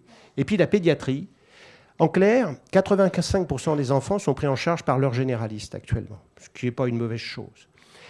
Mais les pédiatres ne sont plus devenus des pédiatres généralistes, ils sont pédiatres de néonatologie, de neuropédiatrie, de gastropédiatrie, de néphropédiatrie. Donc c'est aussi un élément important. Puis le dernier élément, c'est la fuite. Il y a des fuites tout le temps. Il y a des fuites au moment du concours de l'internat, 50% en gros des internes ne restent pas dans la subdivision. Hormis quelques subdivisions, Paris, Lille, Nancy. Donc ce n'est pas un tropisme du littoral. Mais aussi, ils fuient après leur diplôme, alors que pourtant, ils ont construit leur formation à la fois en premier, deuxième cycle et troisième cycle. Et ça, c'est un élément très important, et je pense que les doyens sont tous convaincus que ce n'est pas parce qu'on forme des étudiants dans un département en première année que l'on va rester dans ce département alors qu'on va passer 9 années. Et pendant ces 9 années, on va tisser des liens, on va construire ces éléments de réseau qui vont justifier qu'on s'installe dans tel ou tel endroit. Et la fuite est la plus importante dans les DOM, Antilles-Guyane, Océan Indien, à Reims, et comme tu le sais, Patrice, à Tours, qui est à 1 heure de Paris en gros. Donc c'est aussi un élément important. Et donc je conclurai par le fait que la correction démographique est en train de s'opérer. Alors certes, on n'est pas patient, mais il faut savoir que la temporalité de la formation des études n'est pas tout à fait la même que la temporalité des décisions politiques. Que la pyramide des âges des diplômés laisse penser qu'on va vers une correction assez importante, que l'impact des ONP, c'est une évidence, mais on ne s'en apercevra pour la médecine que dans 4 ans et demi, puisqu'ils vont ils vont devenir internes pour les premières ONP en novembre prochain, alors que les étudiants de maïeutique, odontologie, pharmacie, qui sont plus courts, sont déjà rentrés dans le 3e cycle ou vont terminer. Qu'il faut se poser la question de l'attractivité des métiers et toujours penser que la formation de nos médecins, qui est reconnue en Europe, doit toujours être une formation de grande qualité. Et si on se projette en 2040, il faut qu'on évalue, qu'on soit capable d'avoir le courage d'évaluer les ressources conjointes, à la fois médicales et, comme vous l'avez dit, non médicales, dans une démarche pluriprofessionnelle, je ne parle pas que des IPA, pour répondre aux besoins de santé définis sur des grands champs. On peut les définir, la natalité, la périnatalité, la médecine de l'aigu, à la fois réanimation et urgence, les maladies chroniques, le cancer, voire la démarche de fin de vie, les démarches palliatives. Et puis que la correction de la démographie, elle pourra peut-être répondre aux besoins de la population, si tant est qu'on est capable de la mesurer. On peut la mesurer dans la consommation d'actes, voire plus de médicaments en particulier par tranche d'âge, ce qu'est capable de faire la Caisse nationale d'assurance maladie, qui sera un des acteurs de la conférence nationale. Mais il faudra peut-être envisager des mesures complémentaires pour permettre de résorber les déséquilibres à la fois entre les modes d'exercice, mais aussi les spécialités, et enfin et surtout les territoires. Merci. Merci Pierre. On va prendre un temps de questions qui ne sera pas très long. Dont on dit qu'il serait à peu près 5000 entre la Roumanie, le Canada, la Belgique, le Portugal et autres pays. Surtout, excuse-moi, la question de Daniel, pour celles et ceux qui nous sont à distance, concerne les étudiants étrangers. Oui. Non, les étudiants français à l'étranger. Formés à l'étranger. Alors, je traduisais pour que tous nous entendent. Alors, je ne sais pas s'il y a vraiment débat, parce qu'il y a une loi qui s'impose à nous, qui est la loi de notre ancien ministre de la Santé, Neuder, qui est une loi qui nous oblige à étudier, ce qu'on a fait d'ailleurs cette année. Alors je mélange mes 2 casquettes doyen aussi, qu'on a étudié cette année, parce que nous avons eu des dossiers de réinscription des étudiants en second cycle. Parce que les étudiants, de toute façon, tous ces Français, une fois qu'ils sont diplômés à l'étranger, Schengen permet de revenir. Mais ils ne veulent pas. Ils veulent revenir avant. Alors il y a 2 possibilités, soit de passer le concours de 3e cycle, c'est-à-dire celui à la fin du 2e cycle. Et là, il y a eu simplement sur le nombre, alors ils ne sont pas tous en fin de 2e cycle, ceux qui sont partis, il n'y en a que 100 qui se sont présentés, 110. Et il n'y en a que 40 qui ont réussi le 16 sur 20. C'est très très faible. Donc déjà, ils se censurent, compte tenu, c'est quand même un programme très très lourd.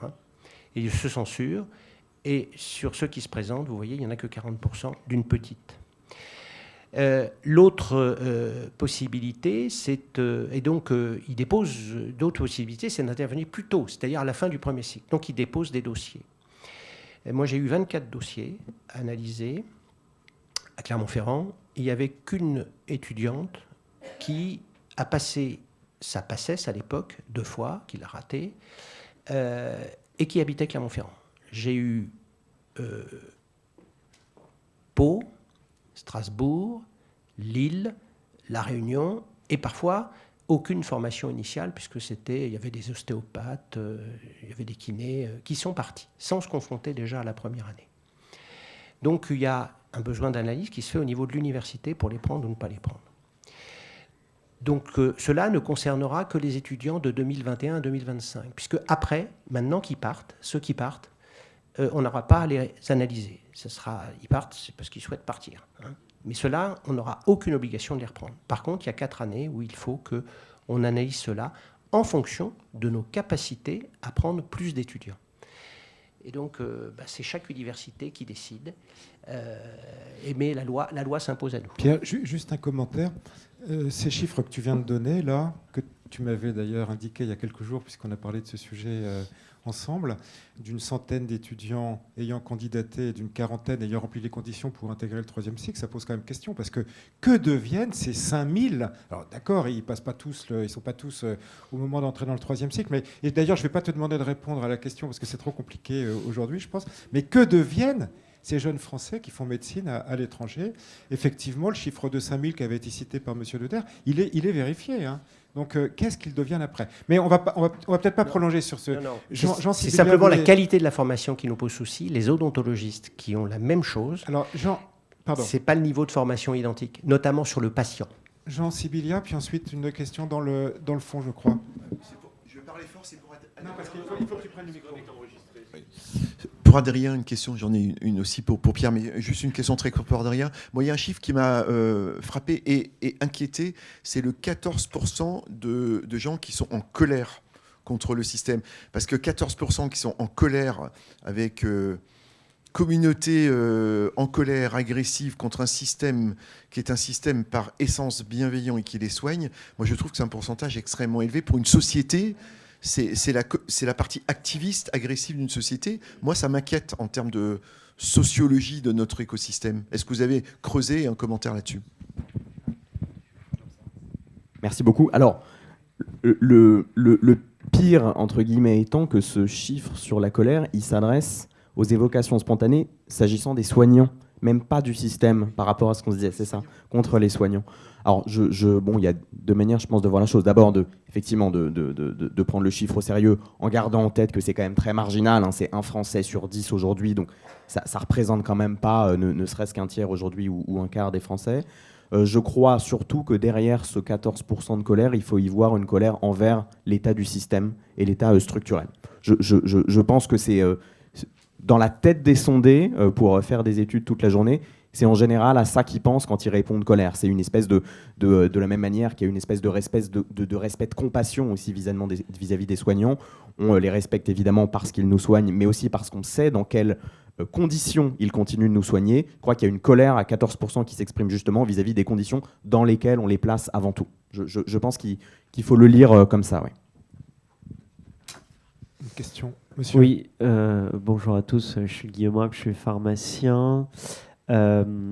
Petite question pour le président de l'ONDPS. Vous avez parlé beaucoup de professionnels de santé, que ce soit médecins, pharmaciens, etc. Donc vous avez parlé en termes d'individus. Est-ce qu'aujourd'hui vous réfléchissez en temps médical, temps pharmaceutique, temps consacré à son activité, parce qu'on sait très bien qu'il y a quand même un élément générationnel de fait, que le temps consacré à son métier n'est pas forcément le même d'une génération à une autre. C'est le premier élément. Et deuxième élément, est-ce que vous intégrez dans vos réflexions aussi l'unité de besoin? C'est-à-dire qu'aujourd'hui, on considère qu'il y a une unité de besoin par Français qui est celle-ci. Est-ce que demain, avec la chronicisation de certaines maladies qui à l'époque étaient mortelles en quelques années, comme on peut citer la mucoviscidose, est-ce que vous intégrez l'apport de l'IA, est-ce que vous intégrez la démographie de la population, etc. Est-ce que vous avez aussi cette lecture en unité de besoin médicale ou autre? Enfin voilà. Voilà. Donc ma question, c'est l'unité d'offre et l'unité de besoin.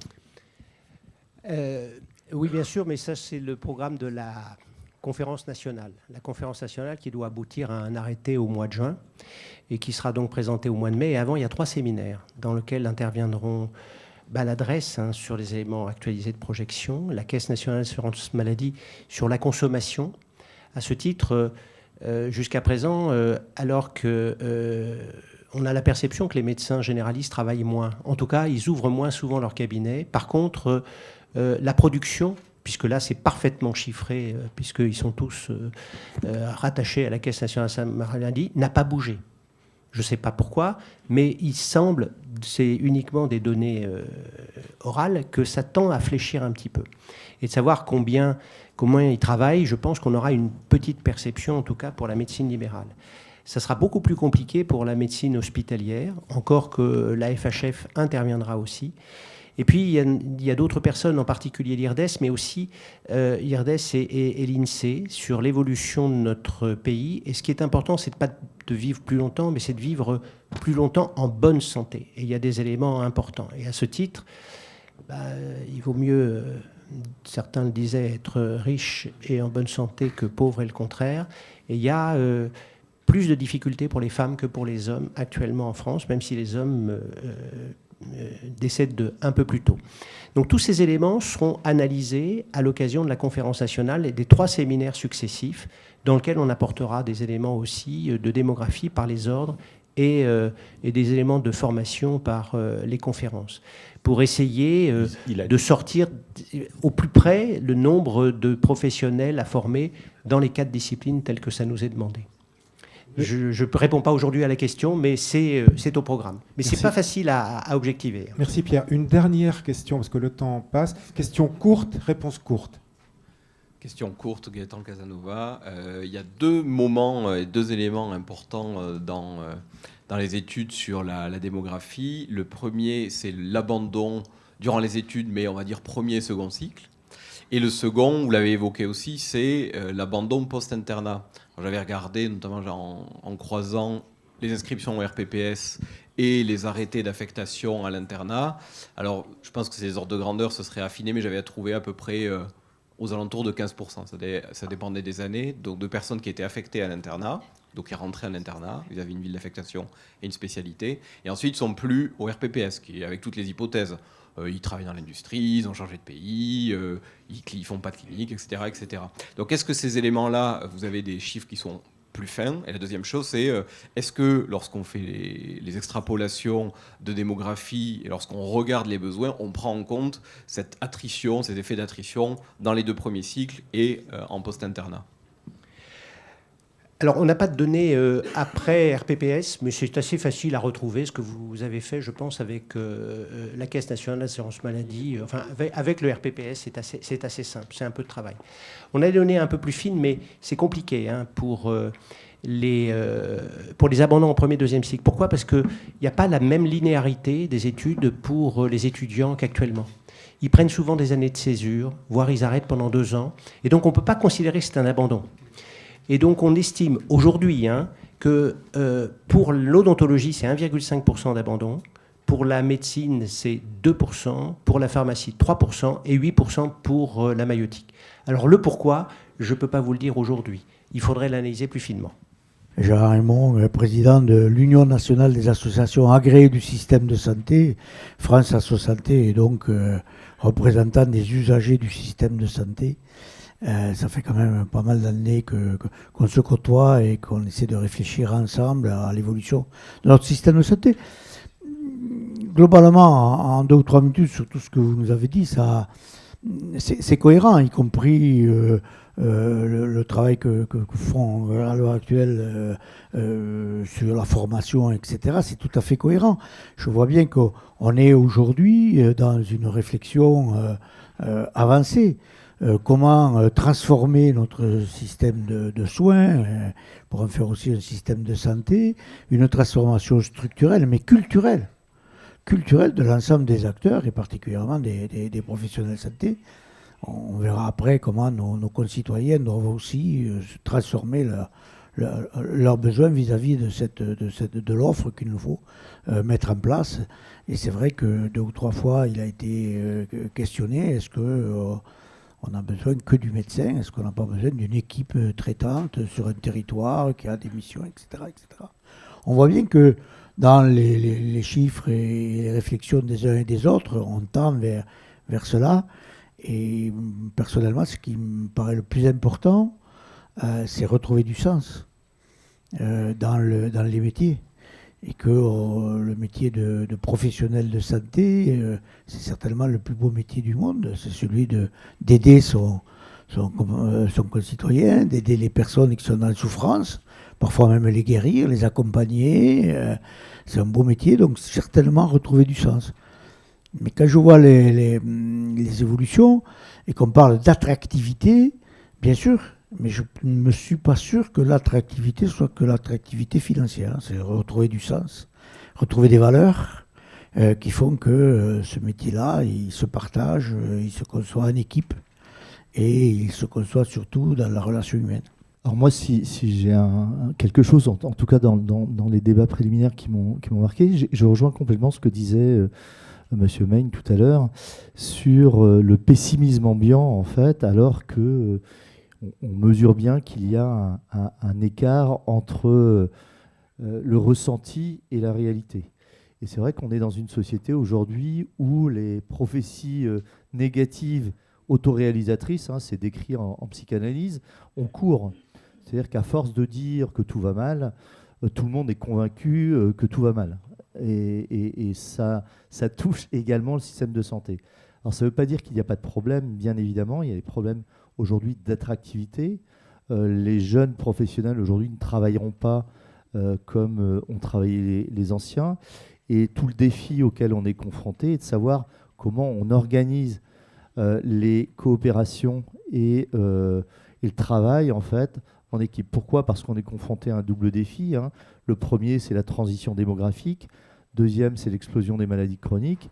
Et aujourd'hui, aucune profession, je dis bien aucune profession, ne s'en sortira seule. On aura besoin en fait des médecins, évidemment. On aura besoin des pharmaciens, on aura besoin des infirmiers et toutes les autres professions de santé. Donc la question est comment mettre en synergie en fait ces acteurs. Et la difficulté aujourd'hui auquel on est confronté, c'est qu'on a aussi en fait un changement sociétal qui s'opère et qui touche aussi les professions de santé. C'est l'individualisme. C'est-à-dire que le projet collectif, en tout cas, est remplacé par des visions beaucoup plus individualistes de la pratique. Alors, comment remettre de l'huile dans ces rouages ? Je pense qu'il faut s'appuyer en fait sur trois piliers. Le premier pilier, c'est le cadre réglementaire. Le second pilier, c'est le financement. Et le troisième pilier, c'est l'organisation. Pourquoi ? Parce qu'aujourd'hui, en fait, si vous n'avez que le réglementaire sans le financement, c'est de la théorie. Et si vous avez le financement sans l'organisation, c'est de l'éparpillement. Et là, en fait, vous créez un écosystème qui n'a plus de sens pour les professionnels. Et donc, c'est comment on s'inscrit dans ce cercle vertueux qui consiste à dire il nous faut en fait du réglementaire, il nous faut du financement et de l'organisation. Je m'appelle Clément Ogny, je suis interne de 5e semestre de médecine générale dans la subdivision de Strasbourg. Et je suis là pour parler au nom de l'ISNI, donc du bureau national auquel j'appartiens. Sur cette thématique de relations singulières et de responsabilité collective, j'ai envie de dire qu'aujourd'hui, on ne fait pas la médecine que l'on veut, mais la médecine que l'on peut. C'est la réalité du terrain qui est devant nous. Quand on est en cabinet de médecine libérale et qu'il faut attendre 2 ans pour avoir un rendez-vous chez un neurologue, par exemple, parce que tout l'environnement autour fait que vous êtes en zone ZIP, donc en zone d'intervention prioritaire, à ce moment-là, oui, vous n'avez pas le choix que d'adresser vos patients à un neurologue et de leur dire vous avez 2 ans de délai d'attente et je ne peux rien faire pour vous. C'est de la possibilité, c'est pas la volonté. Idem, si vous travaillez dans un service de médecine d'urgence, il s'avère qu'à 3h du matin, vous n'avez plus de lit dans votre hôpital. Et quand vous n'avez plus de lit dans votre hôpital, vous faites quoi ? Vous laissez vos patients au fond des urgences sur des brancards. Donc c'est à ce moment-là que le sens, c'est ce qu'on disait, on discutait de l'attractivité et du sens de la profession. Et il est difficile aujourd'hui, il est difficilement entendable et difficilement vendable une profession où on est pas maltraitant vis-à-vis des patients parce qu'on fait de notre mieux, mais mine de rien, le système de santé peut s'avérer maltraitant vis-à-vis du patient. Le faire attendre 8 heures sur un brancard au fond des urgences, ce n'est pas de la bientraitance pour nos malades. Donc je me permettais ce petit point de contexte-là quand même vis-à-vis de ce que j'ai pu entendre jusque-là. Bonjour à toutes et à tous. Donc, moi, je m'appelle Marion Darros-Poli et je suis étudiante en médecine en 4e année plus précisément, et je représente aujourd'hui l'Association nationale des étudiants en médecine de France. Tous les échanges qui ont eu lieu jusqu'à présent sont extrêmement inspirants et j'avoue que j'ai du mal à réussir à tout concentrer en certains axes, mais en essayant de réfléchir un petit peu à tout ça, j'arrive à en tirer 3 grands. Moi, j'aimerais parler de la formation dans un premier temps. On en a beaucoup parlé, mais il y a plusieurs choses à apporter. Le côté exercice également, et finalement vivre en tant que soignant aujourd'hui dans ce système de santé. Sur le côté formation, vous l'avez dit tout plus tôt, il y a énormément d'adaptations en fait, auxquelles on doit faire face. L'IA a été abordée et c'est vrai qu'on se pose souvent la question quand on y réfléchit, comment est-ce que l'IA va nous remplacer ? Moi, j'avoue que je fais partie des gens qui pensent plutôt que c'est pas un remplacement, on est plutôt dans de l'amélioration et dans nourrir finalement cette qualité de soins et nourrir la relation avec le patient même. On a aussi toutes les adaptations à la formation avec les nouvelles pratiques. On a parlé tout à l'heure des IPA. Quand on se rend compte en fait qu'on a un nombre de médecins qui n'est pas suffisant et qu'on délègue des tâches, qu'on ouvre des tâches à d'autres professionnels, qu'en sera-t-il finalement quand on en aura suffisamment ? Est-ce que ensuite les médecins généralistes vont finir par grappiller des compétences aux médecins spécialistes ? Est-ce que les infirmières vont continuer à apprendre sur les médecins ? C'est une bonne chose actuellement, mais qu'en est-il en fait dans quelques années lorsqu'on aura un chiffre qui sera atteint et qui sera suffisant pour la population ? Quand on voit encore une fois les projections, si elles restent telles quelles. Sur le côté exercice, ça a été abordé à de nombreuses reprises. Moi, je pense sincèrement qu'on n'est pas forcément sur une perte de sens. Je pense qu'on est sur un refus de l'engagement sacrificiel. On avait une génération auparavant qui était très masculine. Là, on tend sur du féminin et c'est pas encore une fois une mauvaise chose. C'est simplement qu'en tant que femme, on a des prérogatives, j'ai envie de dire, et que c'est plus compliqué parfois de conjuguer sa vie professionnelle et sa vie personnelle.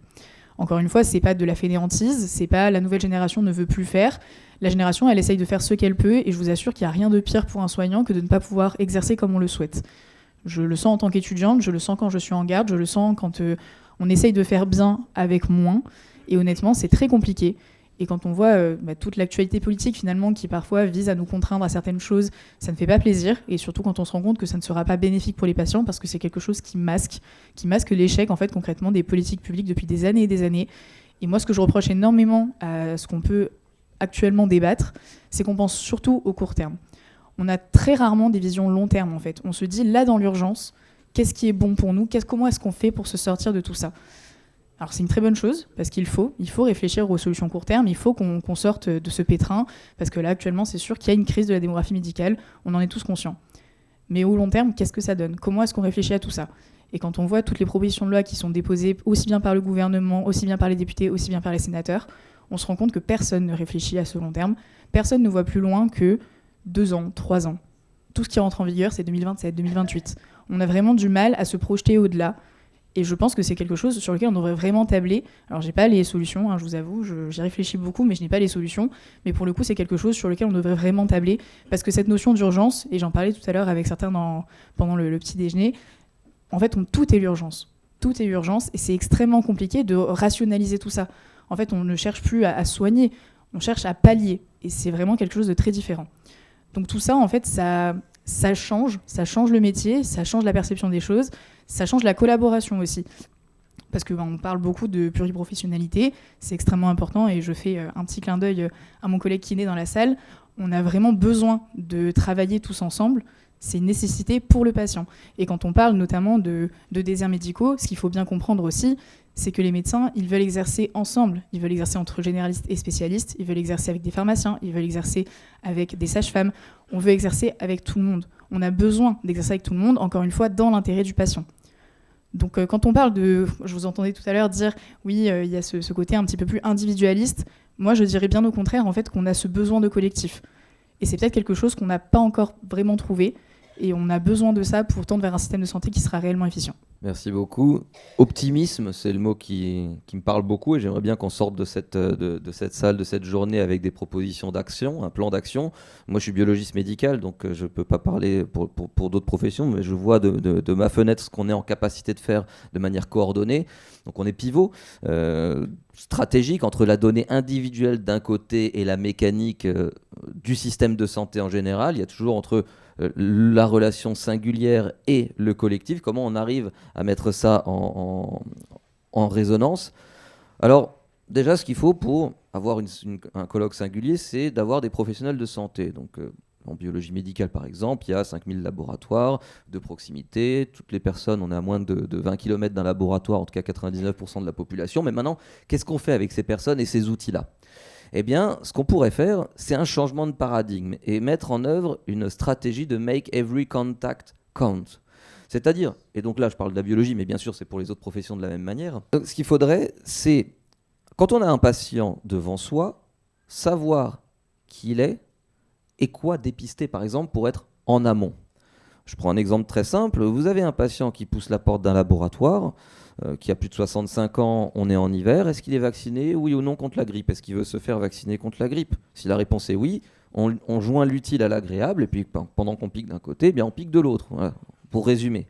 Ça peut être très simple, mais là, on va vers les gens. Ça, c'est pour la vaccination. Et comme je dis, ça peut être pour l'ensemble des professions pareil, parce que le problème, c'est plus l'inertie que des personnes qui ne veulent pas se faire vacciner. Après, pour les femmes enceintes, c'est la coqueluche. Peut-être qu'on aurait évité la saturation des urgences en 2023-2024, les 28 morts de nourrissons. On peut le faire aussi pour le papillomavirus chez les jeunes. Les maladies chroniques, de la même manière, on a un déficit de prévention sur les cancers. Une femme pousse la porte d'un laboratoire. Si on a un module d'éligibilité pour savoir si la personne a eu son dépistage oui ou non, on peut très bien proposer ce dépistage. Ça peut se faire même en autoprélèvement si la personne ne souhaite pas faire un frottis cervico-utérin.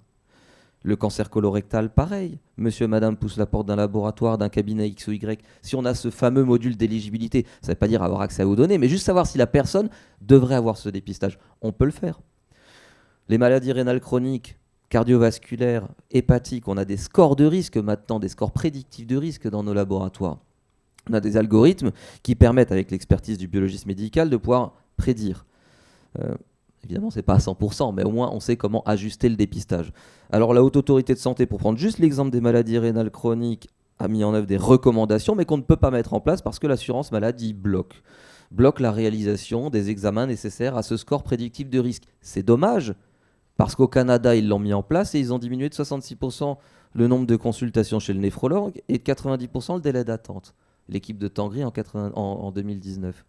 C'est dommage parce qu'on perd 1,3 milliard tous les ans en France, puisque en février 2023, ils ont mis ça en œuvre. Il y a une étude en Australie et ils ont fait des économies qui rapportaient à la population, avec ce score prédictif, on serait à 1,3 milliard d'économies par rapport à la suppléance rénale. Tout ça, ce sont des choses qu'on peut mettre en œuvre.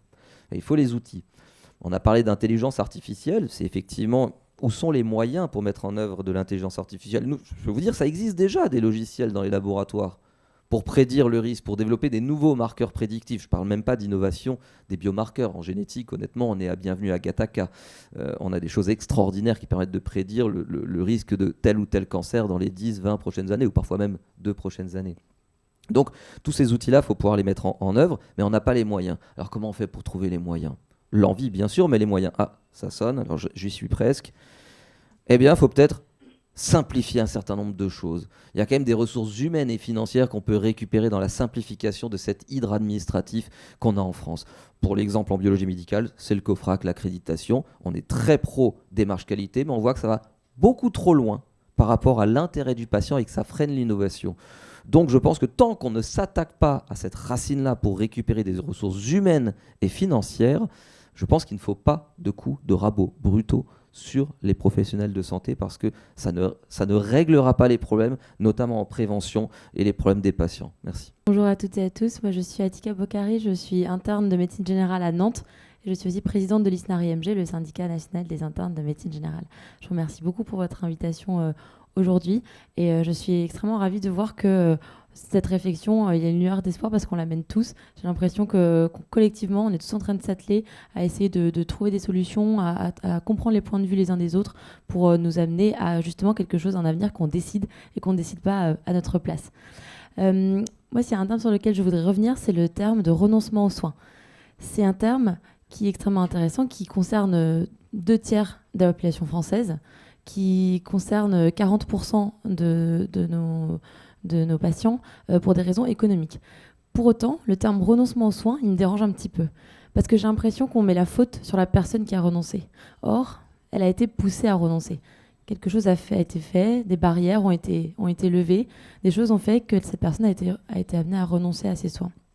Donc en médecine générale, je pense que c'est assez sincère de voir que les jeunes professionnels qu'on a devant nous, ils ont cette volonté de lever certaines de ces barrières, notamment via la pratique des tarifs opposables, via la permanence des soins ambulatoires, via la volonté de travailler en interprofessionnalité, dans des milieux semi-ruraux. On a une génération qui prennent cela à cœur et qui veulent intégrer ça dans leur pratique. Donc ça passe évidemment par l'installation, mais ça passe aussi par la pratique, le raisonnement, la volonté de prendre en charge de manière globale les patients, de prendre en charge leurs barrières sociales, de comprendre d'où ils viennent, leurs habitats, leurs conditions, et de mener une réflexion pour pouvoir mieux les soigner. Ça transparaît notamment par les débats qu'on a aujourd'hui, mais ça transparaît aussi par les discussions qu'ont les internes sur, par exemple, la construction d'un cabinet qui soit plus éco-responsable, le bon usage de l'intelligence artificielle, toutes ces choses-là. Et c'est là où on rejoint un peu une statistique sur le fait que les médecins devraient s'emparer, les soignants, tous devraient s'emparer de sujets qui dépassent juste notre champ d'action, parce qu'il n'y a que comme ça qu'on arrivera à prendre en soin les patients de manière globale. Je vous remercie. Alors, merci à tous pour vos interventions. Alors, on va prendre 2-3 questions dans la salle. Effectivement, toujours dans une logique questions courtes, réponses courtes. Voilà. Et je vous invite du coup, on a déjà nos trois questions. Merci pour vos interventions. Ce ne sont pas des questions que je voudrais poser, c'est juste 2 suggestions. Par rapport à la relation singulière et responsabilité collective, le je et le nous. Qu'en est-il actuellement de ce positionnement et notre intérêt? Est-ce que nous ne devons pas travailler en équipe, en quelque sorte pluridisciplinaire, dont l'équipe économique, l'argent étant le nerf de la guerre? La suggestion est la suivante. À l'instar de ce qu'ont fait les Américains pendant la Deuxième Guerre mondiale, est-ce qu'on ne pourrait pas envisager un équivalent de war bonds pour la santé pour notre pays et jouer collectif? La deuxième suggestion, c'est pour vous signaler l'importance que peuvent avoir les professeurs de sciences de la vie et de la terre, dont je suis conseiller de l'association à titre amical, en remontée d'informations et d'actions pour les familles, à travers les collèges et les lycées de français ultramarins. Le nerf de la guerre, le financement, si j'ai bien compris le cœur de la question. Je pense que ça rejoint un petit peu l'optimisme un petit peu qu'on a partagé, l'impression qui est relativement rare, sur l'espoir que représente notre sécurité sociale. Le fait qu'elle ne va pas si mal que ça fait que quelques années, que dans l'histoire de son existence qu'on a fêtée il n'y a pas très longtemps, il n'y a eu que quelques années où elle était véritablement déficitaire. Et hormis cela, c'est surtout un joyau de notre humanisme sur lequel on peut compter. Une de nos pistes, et une des pistes qui se développent en médecine générale, pour laquelle je veux parler parce que c'est mon domaine, c'est la pertinence des soins. Et on a besoin d'études de terrain à ce sujet. Parce que la pertinence des soins à l'hôpital, on l'investit, il me semble, depuis un certain nombre d'années. Pourtant, en médecine générale, qui souffre d'un sous-investissement très, très, très important en recherche, en universitarisation, nous n'avons pas ces données. Et on peut compter, je pense, que sur la génération qui arrive, pour avoir cette volonté-là, de faire de la recherche de terrain pour améliorer la pertinence au niveau de la prévention, au niveau des dépistages, comment travailler ensemble, comment dépister au bon moment les bonnes personnes, notamment. On est bien aujourd'hui dans cette confusion entre le soin et la santé. Donc on a un système de soins dont on peut se valoriser, même si il est critiquable, mais on n'a pas de système de santé. Et effectivement, nos concitoyens n'ont aucune notion de leur santé. On leur a tellement dit qu'ils pouvaient faire ce qu'ils voulaient et que de toute façon, le jour où ils ne se sentiraient pas bien, les médecins allaient les soigner, qu'ils allaient être guéris et tout, et qu'ils avaient droit à tout d'ailleurs, c'était gratuit. Donc aujourd'hui, forcément, on a ce problème d'accès, d'incompréhension, de reste à charge, etc., etc. Et ces tensions qui peuvent être aujourd'hui les nôtres. Donc oui, il faut revenir à cette éducation à la santé de chacun d'entre nous. Comment nous, aujourd'hui, avec les moyens modernes, qui sont aussi l'intelligence artificielle, la biologie, etc., les analyses, c'est comment prenons-nous soin de notre capital santé au tout début. que ça se fasse à l'école, effectivement, ça peut se faire aussi dans les entreprises, et ça doit se faire aussi sur le lieu de vie, c'est-à-dire dans la commune. Comment chacun, un responsable, collectivement, prend effectivement soin de sa propre santé. Et dans ce cadre-là, nous considérons nous aussi que effectivement les professionnels de santé sur le territoire ont une part importante effectivement dans la prévention. Alors là, on est déjà éducation à la santé, la prévention, et comment effectivement ces équipes-là, grâce aujourd'hui avec les moyens modernes, que ce soit, et comment ils peuvent partager aussi les données de l'état de santé d'une personne. Hein, mon espace santé, on parlait tout à l'heure de la petite carte verte, mais c'est intéressant. Mon espace santé doit permettre effectivement à tous les professionnels de santé de pouvoir avoir une connaissance exacte, que ce soit des vaccins, que ce soit de l'état de santé, etc., etc. Ne soyons pas utopistes, hein, ça va se faire. Il va falloir affronter quand même quelques difficultés, mais ces difficultés-là, elles sont aujourd'hui culturelles.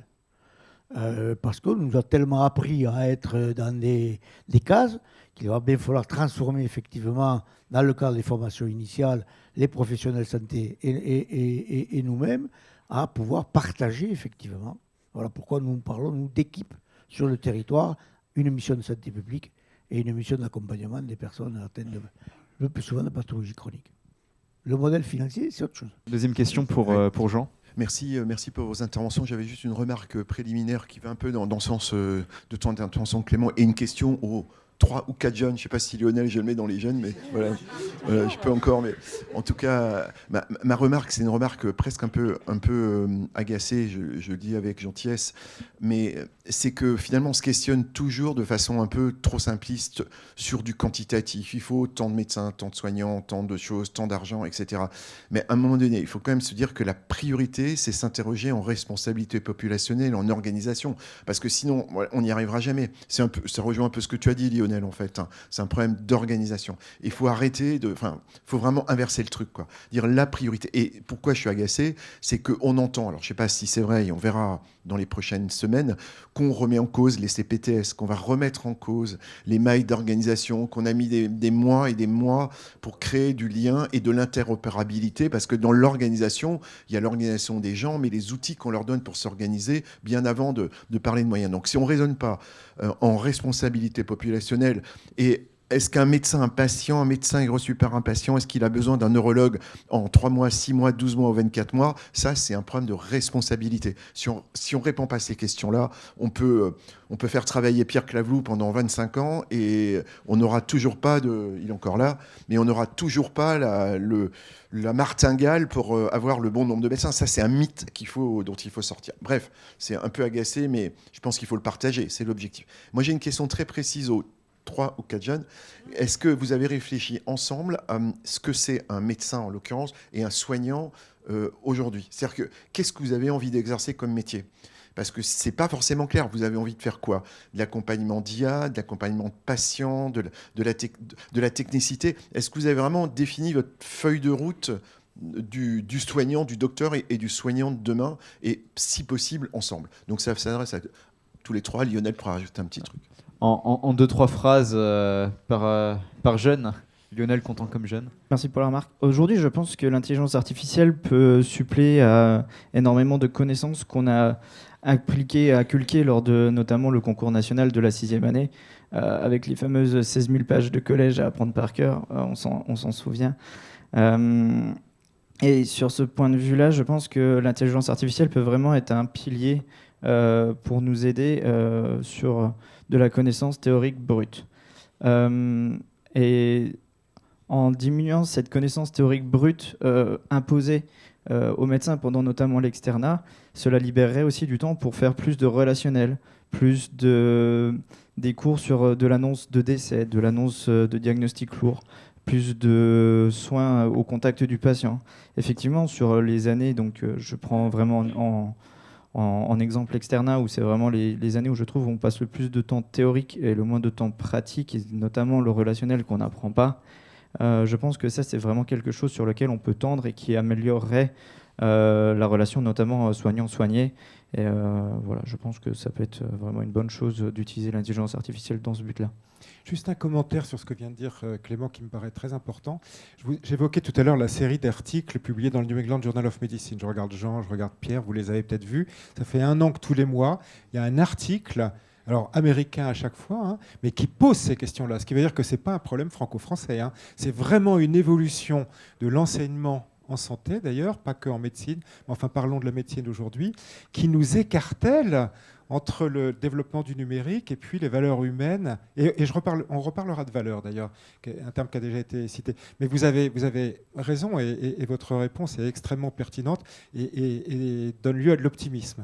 Pour rebondir sur votre question, alors je vous avoue qu'on n'a pas forcément de contribution commune sur qu'est-ce que le soignant de demain, aussi bien avec l'ISNIC qu'avec l'ISNAR-IMG. Pour autant, moi, c'est quelque chose que j'avais pu dire dès le début de mon mandat. En fait, je pense que chacun est libre d'exercer comme il le souhaite, dans la limite, évidemment, de la responsabilité collective. On dit souvent, encore une fois, que les soignants d'aujourd'hui, ils veulent plus de responsabilité, qu'ils se dédouanent un petit peu de tout. Moi, je pense encore une fois qu'au contraire, non. La responsabilité, on l'appelle, on en a besoin et on veut pratiquer avec responsabilité. On le voit quand on est en stage. Moi, j'étais externe l'année dernière. Cette année, je suis en césure. Mais l'an dernier, j'étais externe et rien ne me faisait plus plaisir que lorsqu'on me confiait des choses à faire en stage. Donc je pense qu'il y a vraiment aussi ce besoin d'être sur le terrain, de travailler dans la pratique. Donc ça fait un petit peu écho à ce que disait Clément, d'être vraiment dans la pratique pour savoir derrière comment est-ce qu'on souhaite exercer. Mais je pense qu'il y a vraiment un problème organisationnel dès le début de nos études où en fait on ne nous présente pas tout ce qui est possible. Et donc on a du mal en fait à se rendre compte de tout ce qu'on peut faire en arrivant en internat. Donc c'est aussi un petit peu complexe de ce côté-là. Pour autant, je pense qu'on se rejoint tous autour de valeurs communes. Enfin, l'humanité, c'est évident. La coopération, encore une fois, c'est vraiment des valeurs qui nous sont chères. Et s'il y a bien une chose que je retiens dans tout ça, c'est encore une fois la pluriprofessionnalité. Il y a vraiment ce besoin d'exercer tous ensemble autour du patient, pour le bien du patient, mais aussi pour notre bien à nous, parce qu'on parlait tout à l'heure de la santé mentale, de la qualité de vie des étudiants et des soignants de manière globale. En fait, c'est un soignant qui ne se sent pas bien, ne peut pas soigner correctement. Donc c'est vraiment du donnant-donnant, du respect pour le patient, du respect pour le soignant. C'est vraiment quelque chose qui doit se faire en bilatéral. Oui, je suis d'accord avec mes collègues. J'irais même plus loin que interprofessionnalité, j'irais transdisciplinaire. La responsabilité collective, pour moi, elle dépasse aussi les soignants. C'est l'ensemble des personnes, que ce soit dans le transport, dans la communication, dans l'énergie, dans la santé animalière. Enfin, c'est une responsabilité qui nous dépasse largement, qui devrait, à mon humble avis, conduire à beaucoup plus de travaux intersectoriels pour la santé, justement, des patients et au-delà du soin. Donc il y a cette dimension de s'étaler, de traverser les disciplines et de travailler ensemble. Et après, l'humanisme, malgré tout ce qu'il se passe, je pense que chacun et chacune, qu'on se sent en tant que patient, en tant que soignant, on cherchera l'humain. Et c'est ce qui nous ancre et c'est ce qui nous guide, je pense, dans nos pratiques. Et Jean, oui, non seulement on s'est posé la question, mais on l'a posée avec les syndicats étudiants notamment, et nous, pour les jeunes biologistes, et ce qu'ils veulent, c'est la diversité, c'est-à-dire plus de missions pour être en contact avec les patients, mais tous ne veulent pas la même chose. D'autres, effectivement, c'est de l'IA, mais en tout cas, c'est la diversité. Et je pense que chez les autres soignants, c'est pareil, c'est très large. Et d'ailleurs, on le voit dans l'étude qui date maintenant un petit peu, mais 66% des étudiants voulaient même faire un travail mixte ville-hôpital pour justement être en lien avec les autres. Et on voit dans les CPTS qu'on s'implique de manière massive pour connaître l'autre et se faire connaître. Donc à mon avis, oui, il n'y aura pas de problème là-dessus. Les jeunes, ils veulent... J'en fais peut-être plus partie, mais en tout cas, ils veulent garder le contact humain, mais aussi tout le reste du panel qui peut être intéressant dans nos métiers. Si vous permettez, dans ce plateau-là, qui est quand même très rafraîchissant, parce qu'il y a majoritairement des jeunes professionnels, ce qui est la marque de fabrique de l'UC2M, je pense qu'on est plusieurs à ressentir que la baseline qui ressort beaucoup, c'est que vous avez une énorme envie d'autonomie professionnelle, mais que vous acceptez, que vous revendiquez l'interdépendance, la coopération, la responsabilité. Ça correspond à ce que Gérard Raymond plaide dans le désert depuis des années, qui est celle d'une équipe. Alors, ma question, c'est comment vous voyez ce type d'équipe s'organiser sur des énergies qui sont des énergies individuelles, mais qui doivent accepter aussi les contraintes, puisque dès qu'on est en équipe, on n'est plus tout seul. Donc, il faut accepter les contraintes de l'autre, la coordination, etc. Comment vous envisagez ce futur? Parce que c'est certainement là la matrice de beaucoup de réponses aux questions qui se posent aujourd'hui sur l'organisation du système de santé, dans la pluriprofessionnalité notamment. Alors j'avoue que sur ce sujet, c'est vrai que ça peut paraître contradictoire, mais là où j'arrive à faire un parallèle, c'est typiquement lorsqu'on a actuellement, par exemple, des staffs à l'hôpital. Quand plein de professionnels se rejoignent autour d'un même patient, autour d'un même dossier. Alors certes, chacun a son avis, mais tout se fait dans l'intérêt du patient. Chacun est autonome, chacun a sa pratique, mais encore une fois, l'important, c'est le patient. Et je pense que c'est quelque chose qui se fait beaucoup à l'hôpital, très peu en libéral, très peu en soins de ville finalement, parce que c'est très compliqué de joindre des collègues parfois, notamment les spécialistes lorsqu'ils sont débordés. Et donc un médecin généraliste se retrouve souvent, très souvent, devant un sujet de patient et bloque, et n'a pas de repère justement. Et c'est là en fait la limite, j'ai envie de dire, de l'autonomie. C'est que certes on est autonome, certes on a notre avis, mais cet avis, il est biaisé. Et dans l'intérêt du patient, il faut avoir une pluralité au niveau des avis. Donc c'est vraiment, j'ai envie de dire, importer les staffs partout. C'est déjà ce qui se fait encore une fois à l'hôpital, mais il y a vraiment cette nécessité en fait d'aller au-delà de son ego. Et là, je fais un peu le parallèle avec le monde associatif dans lequel je suis. On a un bureau d'association, on est 30. Alors certes, j'ai un avis, je suis présidente, c'est très bien, mais l'avis de mes collègues compte autant que le mien. Et ça me permet justement d'étayer un petit peu et d'aiguiser mon avis sur les choses. Et je pense qu'en tant que médecin, c'est la même chose. On a besoin de l'avis des autres pour réussir à s'en faire un le plus parfait possible et encore une fois le plus intéressant pour le patient. Je pense que vous faites allusion au concept de l'équipe traitante. Et même si on n'a pas encore d'avis de retour, on va dire, des internes de médecine générale à ce sujet, je pense que quelque chose qui témoigne de la volonté vraiment très importante et prioritaire pour les jeunes installés d'avoir cette interconnectivité, c'est au moment de l'installation et au moment là, en début de 4e année de notre réforme de diplôme, il y a une demande qui est prioritaire, qui est celle d'un accompagnement de son encadrant sur la connaissance du territoire. Une demande d'un livret, d'une cartographie, d'un répertoire de l'ensemble des soignants, des soignantes et des dispositifs en place pour les patients dans le territoire. C'est au-delà des compétences médicales. Pour elles et eux, ça semble être la priorité à l'installation et pour prendre en charge une communauté et des patients. Et c'est bon signe parce que justement tout ça c'est déjà en cours. Ces annuaires dans les CPTS c'est déjà en cours. Donc c'est des lieux qu'il faut travailler, CPTS, CME côté hospitalier, les deux travaillent ensemble et de plus en plus d'ailleurs. Et avec Jean, on avait travaillé ville-hôpital, on a déjà travaillé sur notamment le parcours lupus des patients de ville, ensuite comment est-ce qu'on les adresse à l'hôpital, etc. Bien sûr, il faut les éléments numériques, on en a parlé un tout petit peu avant, que ce soit module d'éligibilité ou autre, mais c'est déjà en cours. On avait une dernière question dans la salle. On m'avait un peu volé la question, c'était en fait, est-ce qu'on n'a pas intérêt à différencier la santé des soins, puisque le pendant de la santé, des soins, c'est la prévention, et la prévention, ça n'a rien de médical. Donc, n'a rien. Ne porte pas essentiellement sur le médical. Donc, la question, est-ce qu'il n'y aurait pas intérêt à différencier les deux, donc à faire de l'éducation pour dire que la santé, c'est, au sens de l'OMS, l'absence de maladie. C'est pas que l'absence de maladie, mais de bien-être mental et physique. Et puis finalement la question, puisque ça s'appelait la relation au sein de la cité, finalement la semaine dernière j'étais au Salon des maires. Donc eux, leur préoccupation, c'est qu'ils voient une demande en soins qui est croissante avec le vieillissement de la population, la mobilité électronique, un temps médical qui au mieux restera stable sur les 10 prochaines années. Donc c'est quoi les propositions que vous leur faites? Ou est-ce que vous avez réfléchi à ça? Parce qu'eux, ils sont en charge de la cité. Je pense que de mettre une barrière entre santé et soins, ce serait un petit peu contre-productif. Je pense que les personnes qui sont impliquées dans l'un sont souvent impliquées dans l'autre. Et en tout cas, c'est comme ça que je pense qu'il faut qu'on aborde, nous, les jeunes générations, notre profession. Les propositions, on en a un certain nombre. Un certain nombre communes, d'ailleurs, avec la NEMF, sur... justement simplifier et augmenter le temps des soignants. Il y a des mesures à très court terme, notamment avec l'autodéclaration de certains arrêts de travail de manière encadrée, la fin des certificats abusifs, que ce soit de sport, des choses comme ça, qui pourraient libérer dès demain des milliers d'heures de temps médical.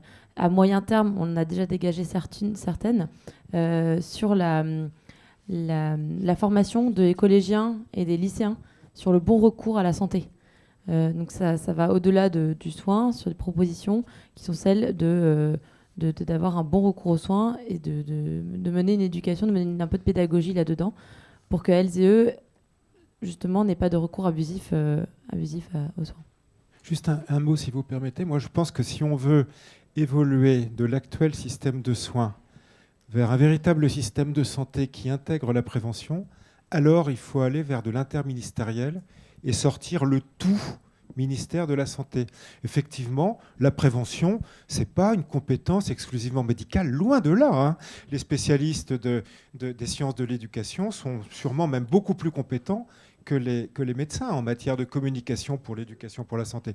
Donc, je pense, c'est pas une idée de moi. Hein. Je ne fais que reprendre des choses qui ont déjà été exprimées par d'autres, mais il faut concevoir la santé en interministériel avec le ministère des Sports, etc. Enfin voilà. Et ça, on n'a pas convaincu pour l'instant grand monde hein, dans les décideurs politiques sur ce sujet-là. Et changement de paradigme. Objectif pluriannuel, pas un PLFSS annuel, on est dedans. Absolument. Comment on peut faire de la santé si on est dans l'année ? Absolument. On est forcément dans le soin. Il y avait deux demandes d'intervention sur le chat, je crois. Non, mais on va d'abord donner la parole aux personnes qui sont en distanciel et puis on... Alors, on a un premier commentaire. Comment développer la responsabilité collective en faisant l'impasse relative sur 2 sujets centraux évoqués par Jean Sibilia ? L'avenir du système de santé et les valeurs motivant l'action des professionnels de santé. Une réflexion sur ces sujets est utile et indispensable si l'on est en mesure de se décentrer de préoccupations d'appareil et corporatisme pour observer l'évolution de la société avec anticipation et responsabilité. Un deuxième, l'adresse en 2010, Yannick Noder, 15 ans plus tard, évoquait un trop-plein de professionnels formés dans quelques années. Il faut aussi prendre en compte les professions intermédiaires, IPA, qui en médecine de spécialité, en médecine générale, investissent des tâches majeures du soin médical.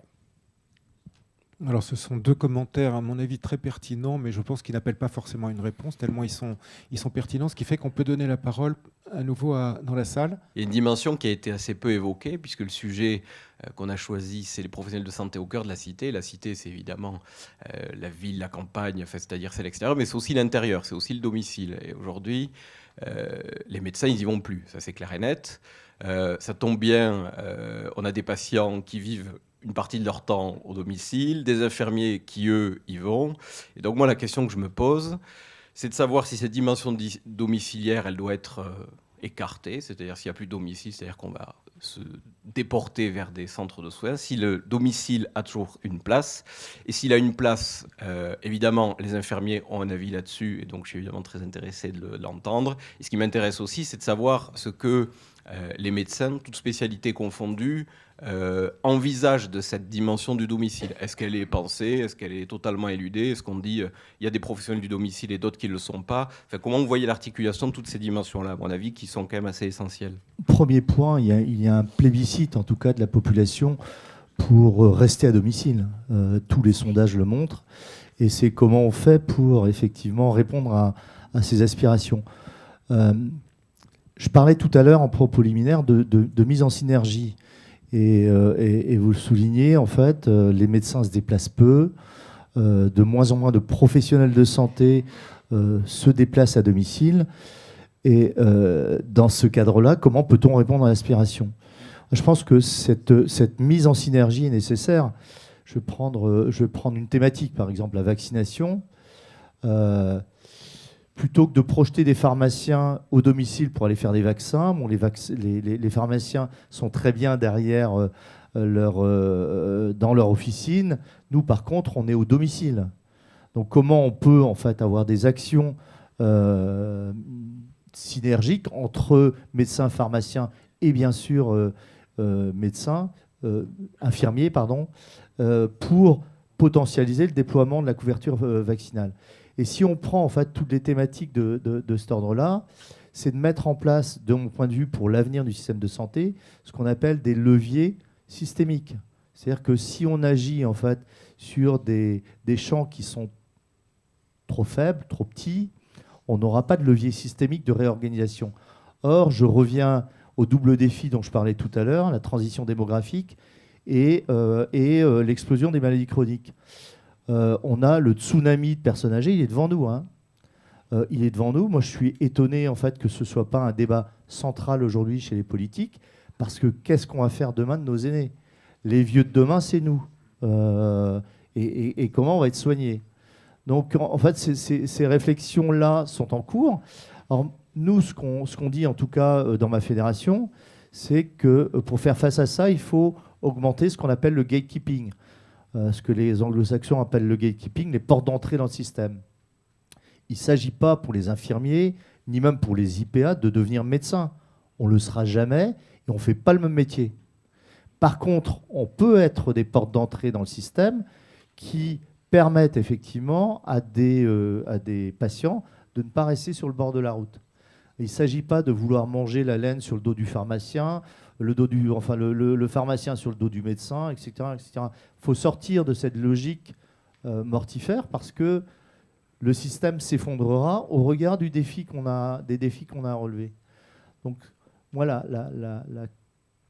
en tout cas, l'essence des actions qu'on porte, nous, à la Fédération, c'est vraiment ça, c'est de convaincre.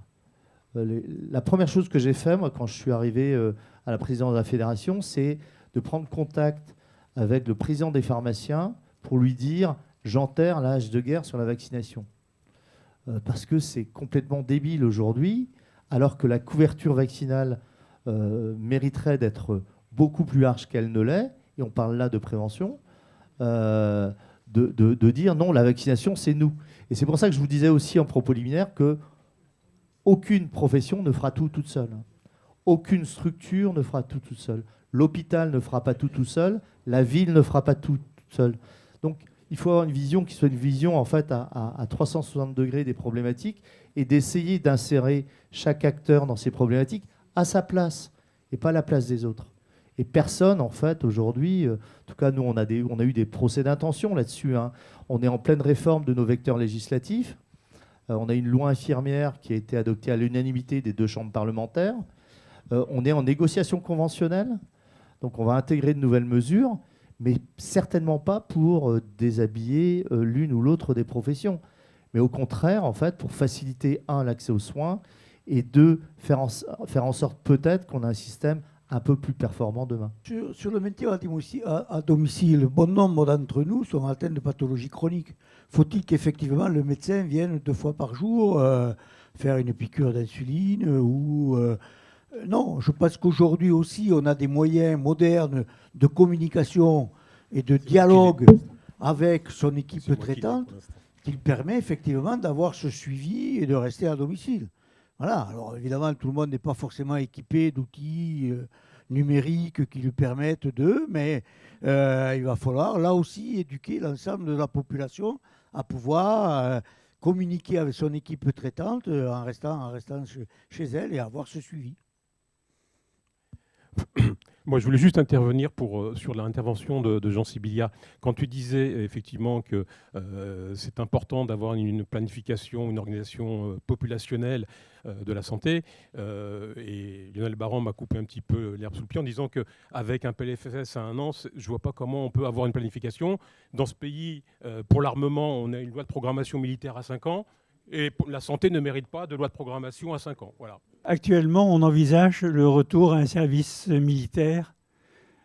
Est-ce qu'on ne pourrait pas envisager la composante santé pour la relation singulière et la responsabilité collective de ceux qui feront le service militaire en optimisant la coopération des médecins du service de santé des armées avec des médecins volontaires qui pourraient être des médecins retraités mais impliqués dans la vie citoyenne, ou éventuellement d'autres éléments pour renforcer les effectifs. Depuis quelques mois, on rencontre les militaires à leur demande, en fait, qui nous expliquent que le paradigme de guerre OPEX va devenir un paradigme de guerre de haute intensité, et on nous demande de former des dizaines de cadets de la santé. Donc on a demandé à Strasbourg 80 cadets de la santé à former, avec une convention qui est déjà passée avec 17 facs de médecine.